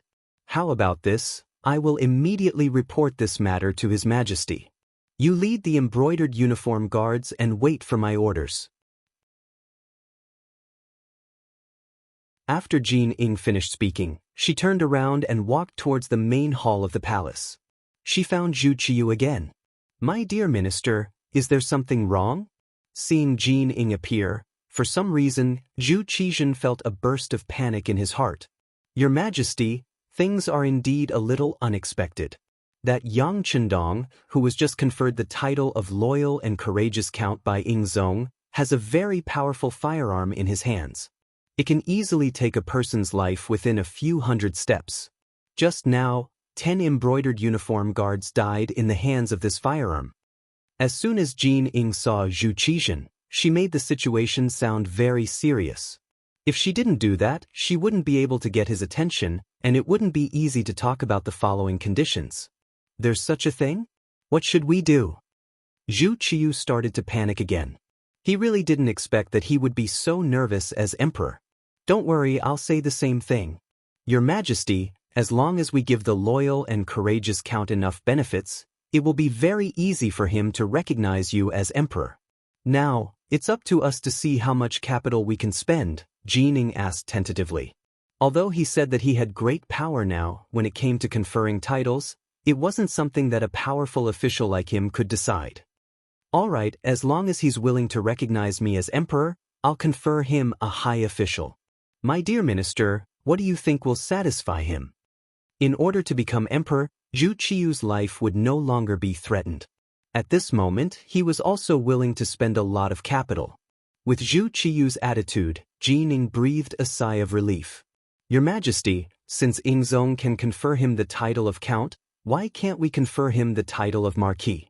As long as we show enough importance, I'm sure that Yang Chendong will be indescribably grateful. At that time, he'll naturally follow your lead. When that time comes, Yingzong will really have no one to rely on. Confer the title of Marquis? That's fine. I'll leave this matter to you, my dear minister. Zhu Qiyu only hesitated for a moment before agreeing. Although there was a saying in the great Ming dynasty that one couldn't be conferred a title without military merit, since imperial brother Zhu Qizhen had already conferred the title of Count, it shouldn't be too much for him to promote him. On the official road 5 li away from Yang Manor, Chao Jixiang rushed over with his army of 3,000. What he saw was a man dressed as a servant riding on a tall horse blocking the road. Behind him were 100 embroidered uniform guards wearing flying fish robes. The formation was placed in front of him, but it was completely unwelcoming. There wasn't the slightest bit of welcome. This caused Chao Jixiang to be dissatisfied. His nephew, Chao Exin, was flustered and exasperated as he shouted, "What are you doing? Don't you recognize Lord Chao?" During Wang Zhen's reign, Chao Jixiang was the first eunuch in charge of the ceremony directorate. In name, he was in charge of the Eastern faction and the embroidered uniform guards. His subordinates naturally recognized him. However, after witnessing Han Zhi's defeat, they were filled with confidence in their loyalty. Even if their immediate superior appeared, no one would feel afraid. Chao Exen roared, only to be met with silence. After a while, seeing that no one spoke, Yang Si chuckled and said, "What's wrong? Brother, are you trying to scare someone?" F***CK, who are you? Chao Exin felt that he had lost face. He pulled out his embroidered spring saber and pointed it at Yang Si. The threat was obvious. Is no one going to take care of you spouting shit? Yang Si's expression also darkened. He looked at the leader, Chao Jixiang, implying that his subordinate was speaking rudely, but as the master, he was not going to take care of him? Facing Yang Si's gaze, Chao Jixiang acted as if he did not see it. He raised his head slightly and looked at the sky above, as if he was sighing about the good weather today. Ding! A crisp and deafening sound suddenly rang out. The embroidered spring saber that was pulled out was struck by the spear and fell to the ground. Chao Exin, who was holding the saber, also staggered and almost fell off the horse. Who is it? The sudden change caused all the embroidered uniform guards to be extremely alarmed. The foster sons of Chao Xian and Chao Duo even stood on the left and right of Chao Jixiang, and they looked around with the intention of clearly seeing where the threat came from. There is no need to look. If I want your little lives, it is merely a matter of raising my hand. The corner of Yang Si's mouth curled as he coldly snorted when he saw Chao Jixiang and the rest acting as if they were facing a great enemy. When his voice fell, it also attracted the laughter of the 100 embroidered uniform guards behind him, including Tang Tong. The mocking laughter entered Chao Xian's ears, causing his face to flush red. He felt that he had lost all face. In a fit of anger, he wanted to charge forward. However, he had just taken a step forward when the warhorse under him was suddenly startled. It then fell to the ground with a plop. Xiao Xian, who was unprepared, was thrown to the ground. When he fell off the horse, he rolled a few times. His body was covered in dust, and his face was pale as he stood foolishly on the spot. Do you see? If I wanted to take your life, you would have been a dead man just now. It was only because Count Zhonghua thought that you were all wholeheartedly serving the public that he showed mercy. However, if there is anyone who refuses to accept this and wants to provoke me, then I won't be polite in the slightest. If you don't believe me, you can try. Pointing at Xiao Exin, who was crawling up from the ground, Yang Xi's words were no longer merciless. This time, there was no one who didn't believe him. Although there were still some people who didn't accept this, they suppressed the impulse in their hearts. This was because they knew that if they didn't act properly, it was very likely that they would end up dead on the spot. Chao Jixiang, who was originally calm and waiting for Yang Chendong to appear, was no longer as relaxed as before. When he looked at Yang Xi again, he first pushed away Chao Xian and Chao Duo who were protecting him. Then he mounted on his horse and cupped his hands together. This brother, I am Chao Jixiang. I have something to discuss with Count Zhonghua. Please pass on the message. Wouldn't it have been fine if you had done this earlier? All right, wait for me to report to Count Zhonghua. Yang Xi had long expected this kind of result. He cupped his hands together and spoke with a trace of politeness. Turning around, Yang Xi didn't immediately head straight for the Yang clan manor. Instead, he said to the leader, Tang Tong, look carefully. If anyone doesn't listen to my advice and recklessly charges forward, you only need to shout loudly and there will naturally be people who will take their lives. After saying this, Yang Xi swaggered off, leaving Chao Jixiang and the others with no place to vent their anger. No matter what, Chao Jixiang was the eunuch in charge of the ceremony directorate and was ranked first. Moreover, he also had the status of the East Faction factory manager. Normally, when he met any minister, the other party would be polite. How could he have encountered this kind of situation? Even if Yang Chendong had already been conferred a noble title and became Count Zhonghua, there were still many people in the Great Ming Dynasty who had a noble title. How could he dare to be so impolite to the East Faction factory manager? It was just that the situation was stronger than the person. Although in terms of status, he was a level higher than the other party, the killing intent that came out of nowhere really scared Chao Jixiang and the others. Yang Xi told them to wait obediently, so they could only continue to wait. In the Yang clan manor, Yang Chendong was in the study drawing for the women. Because there were too many women squeezing in, it actually felt a little crowded. Hu Yan, Xiao Yin, Yang Duo, Lady Shui, and Lady Xiang were all in the study, waiting in line for Yang Chendong to draw. A strange atmosphere lingered in the study, giving Yang Chendong a kind of scalp-tingling feeling.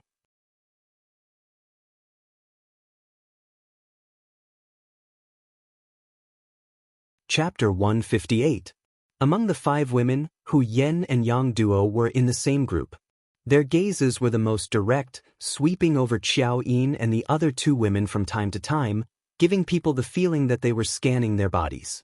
Because of their backgrounds, Hu Yan and Yang Duo had more in common. In their opinion, it wasn't that a man couldn't marry a concubine, but he should at least respect the first wife, right? Obviously, Hu Yan should play the role of the first wife. Xiao Yin and Madame Shui were in the same group. They were all people who had served Yang Chendong before, and they had the same experience of serving him. Naturally, their hearts were closer. However, when they faced Hu Yan's gaze, they still felt a little unnatural.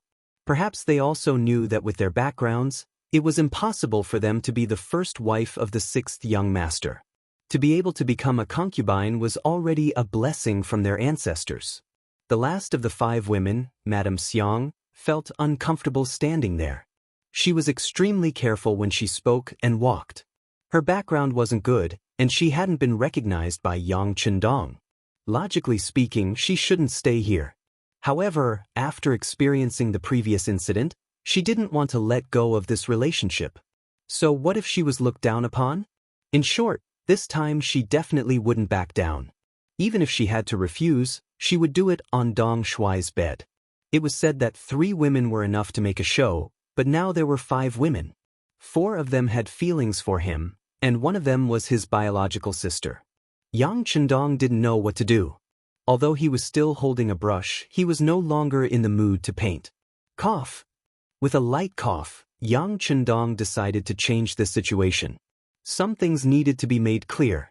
Otherwise, he didn't know how he would live in the future. What he wanted was to enjoy the happiness of having multiple wives, not to look at other people's faces and consider their feelings. His cough immediately attracted the attention of the 5 women. Almost at the same time, several cups of tea were handed to him. Seeing all the women fawning over him, Yang Chendong couldn't help but let out a long sigh and said, "All right, I understand your intentions. Now, I'll give everyone a choice. If you want to leave my woman, you can do so. Not only will I not pursue the matter, I'll even give her a large sum of money. It can be considered as ending our fate." "That's right, seventh sister, can you leave first?" Yang Chendong's intention was to discuss, but his tone was extremely firm. This caused seventh sister Yang Duo, who originally wanted to stay here to watch the show, to feel a chill run down her spine. She actually involuntarily agreed and then left the study. After Yang Duo left, the 4 women left behind all liked Yang Chendong, and Dong Shuai also liked them. At this moment, the 5 of them were staring at each other, but none of them moved. "All right, since no one wants to leave, then this young master has to say some rules." Yang Chendong began to set the family rules. As the saying goes, nothing can be accomplished without rules. If he didn't make things clear in advance, if something happened in the future, it wouldn't be easy to come up with a solution. Since you've chosen to be Yang Chendong's woman, then the first thing you need to do is not to be jealous. If anyone can't accept this, then you can also leave now. My promise just now still counts. As he spoke, Yang Chendong's gaze fell on the 4 women one by one. After seeing that the 4 women didn't have any reaction, Yang Chendong said, "Then it can be considered that you've agreed. From now on, if anyone takes any extreme actions because of jealousy, then sorry, the result will be that you'll be kicked out of the Yang family village and never allowed to take a step back. Second, after becoming my woman, you need to pay attention to unity. Because you'll be sisters in the future, if you get along well, this young master will naturally be happy. If I have to see you use all kinds of methods to fight, then I'll be very unhappy. The result will also be that I'll be kicked out of the Yang family and never allowed to enter again. Third, you can have your own business. As long as you're willing to do it, this young master will support you and provide you with enough money. I'll also send people to protect you. In other words, I'll give you enough freedom. But there's one thing, you're not allowed to be with other men behind my back. If I find out, it won't be as simple as kicking you out of the Yang family. This is my bottom line, and I hope you'll remember it in your hearts. Fourth, as long as it's money you earn, you can spend it however you want. I won't ask. Even if it's not earned by you, you can spend it if it's my money and I won't ask. But if anyone wants to scheme against my money, use it to do bad things, or even support those who oppose me, then I'm sorry, the consequences are not something you can imagine or even bear. Fifth, after becoming my woman, you don't need to care too much about status. I'll treat you equally. As for how you'll call each other sisters, that's up to you. I won't interfere in these matters. But I also don't want anyone to bully the weak and think that they're better than others. That's something I won't allow. All right, that's all for the above 5 points. I've finished my requests. If you have any other requests, you can raise them now. But after today, once I walk out of the study, don't talk about it casually in private. Do you understand?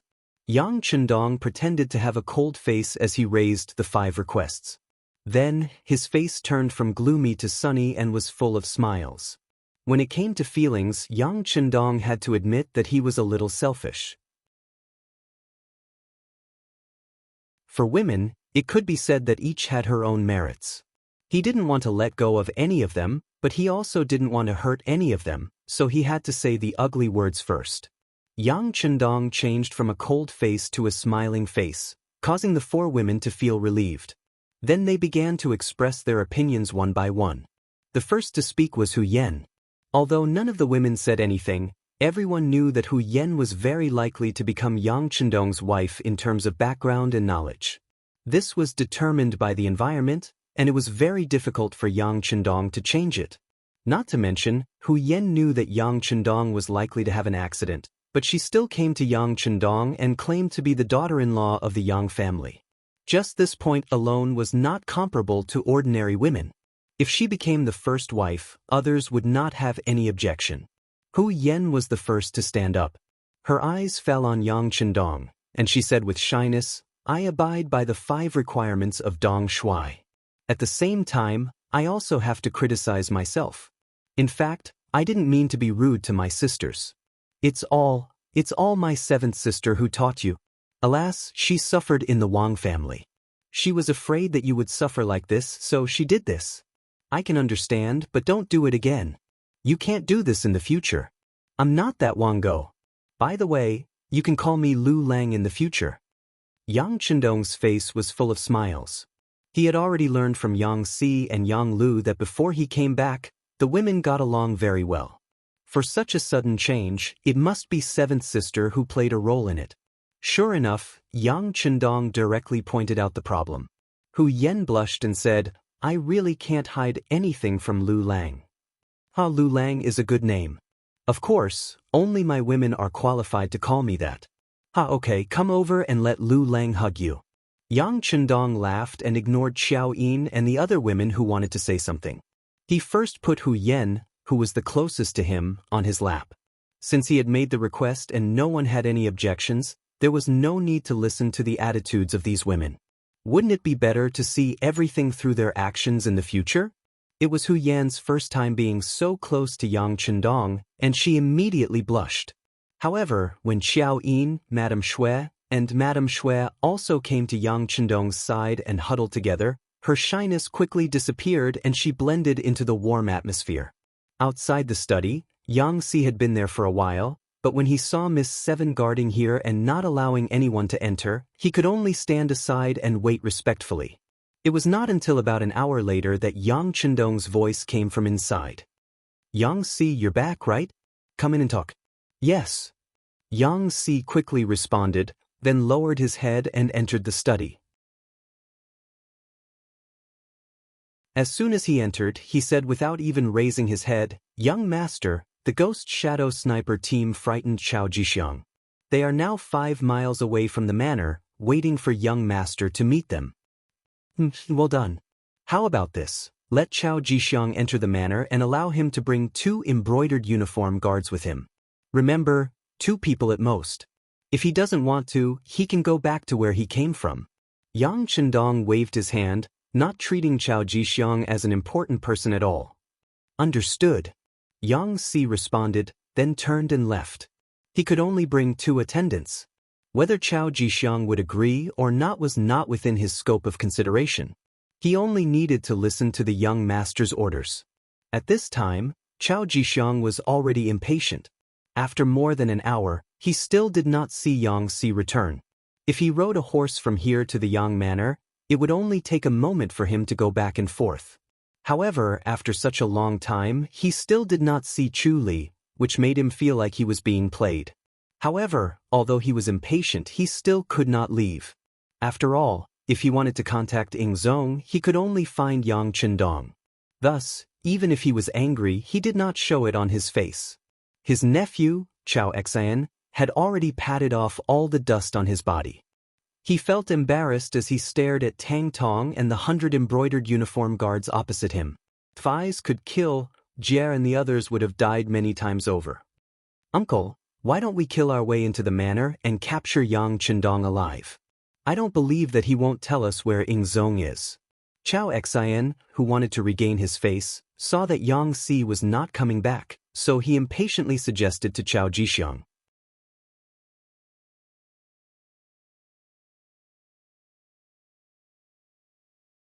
Chapter 159. Upon hearing his words, Chao Xian and Chao Duo nodded in agreement. Clearly they had the same thoughts. "Charge over. Have you forgotten how you fell off your horse?" Chao Jixiang glared at Chao Xin. He had just patted off the dust on his body, yet he had already forgotten about the pain. Did he even have a brain? Xiao Xian was naturally indignant after being reprimanded. However, when he thought about how he fell off his horse for no reason, he immediately suppressed the impulse in his heart. He couldn't help but look to the sides of the road. However, there was only dense forest everywhere, and he couldn't see anything out of the ordinary. Time slowly passed. Finally, the sound of horse hooves could be heard. Yang Si arrived on horseback. Qiao Jixiang heaved a sigh of relief. However, when he saw that only Yang Si had arrived and that Yang Chendong wasn't with him, he couldn't help but raise his eyebrows. What is the meaning of this? Does he not want to meet me? At this moment, Yang Si arrived before the two armies and stopped in front of Tang Tong and the others. After which, Yang Si announced loudly, "The Count has ordered for eunuch Qiao to bring 2 attendants and follow me into the manor for a chat." What? Upon hearing that only 2 people were allowed in, Xiao Xian and the others immediately flew into a frenzy. The 2 foster sons, Xiao Xian and Xiao Duo, even tried to dissuade him. This was a trap, and they hoped that their foster father wouldn't fall for it. At this moment, Qiao Jixiang was also furious. This Yang Chendong didn't take him seriously at all. He clearly knew his identity, yet he didn't come out to greet him personally. Instead, he allowed him to bring only 2 attendants into the manor. This was clearly a slap to his face. Of course, Qiao Jixiang didn't think that Yang Chendong was trying to harm him. Firstly, there wasn't any conflict of interest between them. Secondly, if Wang Chong really wanted to harm him, all he had to do was use the same method he used on Xiao Xian, and he wouldn't be able to avoid it. Being looked down on like this, Qiao Jixiang really wanted to turn around and leave in anger. However, if he were to leave, he would really become a barren tree. Putting aside the fact that he wouldn't be able to return to the capital, he wouldn't be able to meet Ingzong either. At that time, he would definitely be labeled as a rebel. Forget it. When one is under someone else's roof, one has no choice but to lower one's head. However, Yang Chendong, for humiliating me like this today, this duke will get his revenge sooner or later. Qiao Jixiang decided to lower his head. He turned around and pointed to 2 good fighters from the East faction and said, "You 2 come with me. The rest of you stay here. Remember, no matter what happens, no matter how long you wait, stay here obediently. If anyone dares to make a decision on their own, I will not let them off easily when I return." His gaze lingered on the trio for a while before Qiao Jixiang tidied up his attire and rode over to Yang Si with his 2 servants. "Brother, please lead the way." "No problem, no problem. Please." Seeing that Tang Tong was being polite, Yang Si naturally returned the greeting. Then, the 4 of them walked past Tang Tong and the others, heading straight to the Yang clan manor. Not long after Qiao Jixiang left, another team arrived behind his team. The leaders were Jin Ying, Han Ji, and the others. Jin Ying seemed to cherish her life. She had brought 3,000 men with her this time. Although both sides were embroidered uniform guards, in reality, they belonged to 2 different camps. The moment they met, an atmosphere of mutual hostility filled the air. "Do not attack without orders. I am here to pay my respects to Count Zhongdan. Please make way." Jin Ying walked at the front. On her left and right were the martial arts experts from the East faction. This was to ensure that if anyone tried to harm her, she could react immediately. Since Jin Ying did not take the initiative to attack, Qiao Jixiang and the others naturally would not look for trouble. Everyone was wary of each other and allowed them to come before the 2 armies. With Yang Si gone, Tang Tong became the person in charge and was pushed forward. The moment he stepped forward, his aura was greatly reduced in front of Jin Ying. He actually cupped his fists and bowed, saying, "Greetings, eunuch Jin. Oh, I remember you. You are Tang Tong, Qianhu of the embroidered uniform guards, right? How about this? I will have to trouble you to inform him that I have something important to discuss with Count Zhongdan." Jin Ying's face was full of smiles, as if she and Tang Tong were old acquaintances. This was the first time Jin Ying respected him so much. For a moment, Tang Tong felt like he was floating. "All right. Please wait for a moment, eunuch Jin. I will go to Yang village now." Thank you, thank you." As Jin Ying finished speaking, Tang Tong had already mounted his horse. He turned and galloped in the direction of Yang village. Yang Si brought Chao Jixiang and the others to the inner courtyard of Yang village. Yang Lu stood there. He raised his hand and blocked their way. "What are you doing?" Yang Lu's action caused one of the embroidered uniform guards to draw his spring-embroidered knife. But just as he drew his steel knife, he felt pain in his arm. Blood splattered. His right hand holding the knife had been hit by the first guard hidden on the roof of Yang village. The steel knife fell to the ground. The guard's pained cry rang out. "You have 3 breaths time to shut up. Otherwise, the next hit won't be your arm, but your head." Yang Lu reached out his right hand and gestured a pistol. He chuckled as he spoke to the embroidered uniform guard who dared to draw his knife. Although Yang Lu was smiling when he spoke, the content of his words was so terrifying that the embroidered uniform guard immediately shut his mouth. He allowed the pain to break out in a cold sweat. He didn't dare to make the slightest sound. "That's more like it. Our count doesn't like to see people using weapons. So, it's best that you cooperate with the inspection. Come, raise your arms and take out your weapons." Yang Lu walked in front of Chao Jixiang with a twisted smile. Chao Jixiang knew that Yang Lu wanted to search him. Although he didn't have any weapons on him, this action was a form of contempt. This made him very unhappy. But since he was here, he had to abide by the rules. Especially since there was already an example in front of him, he didn't dare to play any tricks. Only after letting out an unhappy snort, he still cooperated with Yang Lu's inspection in the end. After searching for a while and not finding any dangerous items on him, Yang Lu nodded and spoke to Yang Si. "Fourth brother, I'll bring him in." "No problem. I also need to keep an eye on the front in case anyone tries to play any tricks. As for these two, just stay here obediently. Remember, if you dare to do anything untoward, I guarantee that your heads will explode in the next second." After Yang Si agreed, he intimidated the 2 embroidered uniform guards who had followed him. Then he mounted his horse and rushed out of the manor. Just as Yang Si rode out of the manor, he saw Tang Tong riding a horse towards him. "So, why aren't you keeping an eye on the front? Why are you running into the manor?" Tang Tong was still a Qianhu of the embroidered uniform guards and wasn't considered a member of the Yang Xie's new army. Naturally, he couldn't enter the manor as he pleased. "Brother Yang Si, eunuch Jin Ing is here. He's just 5 li away and says he wants to see the count." When Tang Tong saw Yang Si, he didn't know why he felt nervous. Perhaps he was worried that if he didn't perform well, something would fly out of nowhere and kill him. So what if he's here? What's there to be surprised about? Wait here first. I'll report this matter to the count. Yang Si, who was very dissatisfied with Tang Tong's performance, rolled his eyes and pointed to the ground. He meant to tell Tang Tong that he could go up to this point. If he wanted to go any further, he would be crossing the line. Tang Tong was an understanding person. He nodded repeatedly and almost raised his hand to swear that he wouldn't cross the line. Not far from the 2 of them, outside the Yang Manor, 900 embroidered uniform guards were eating with pots and pots. Since they had come to the Yang Manor, there was naturally plenty of good food and drink. They were really eating big pieces of meat and drinking big mouthfuls of wine. Even from a distance, a fragrant smell wafted over. This was the rule of the Yang Manor.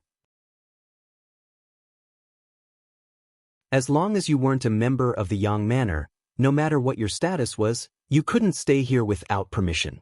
This rule came into effect after Yang Chendong returned.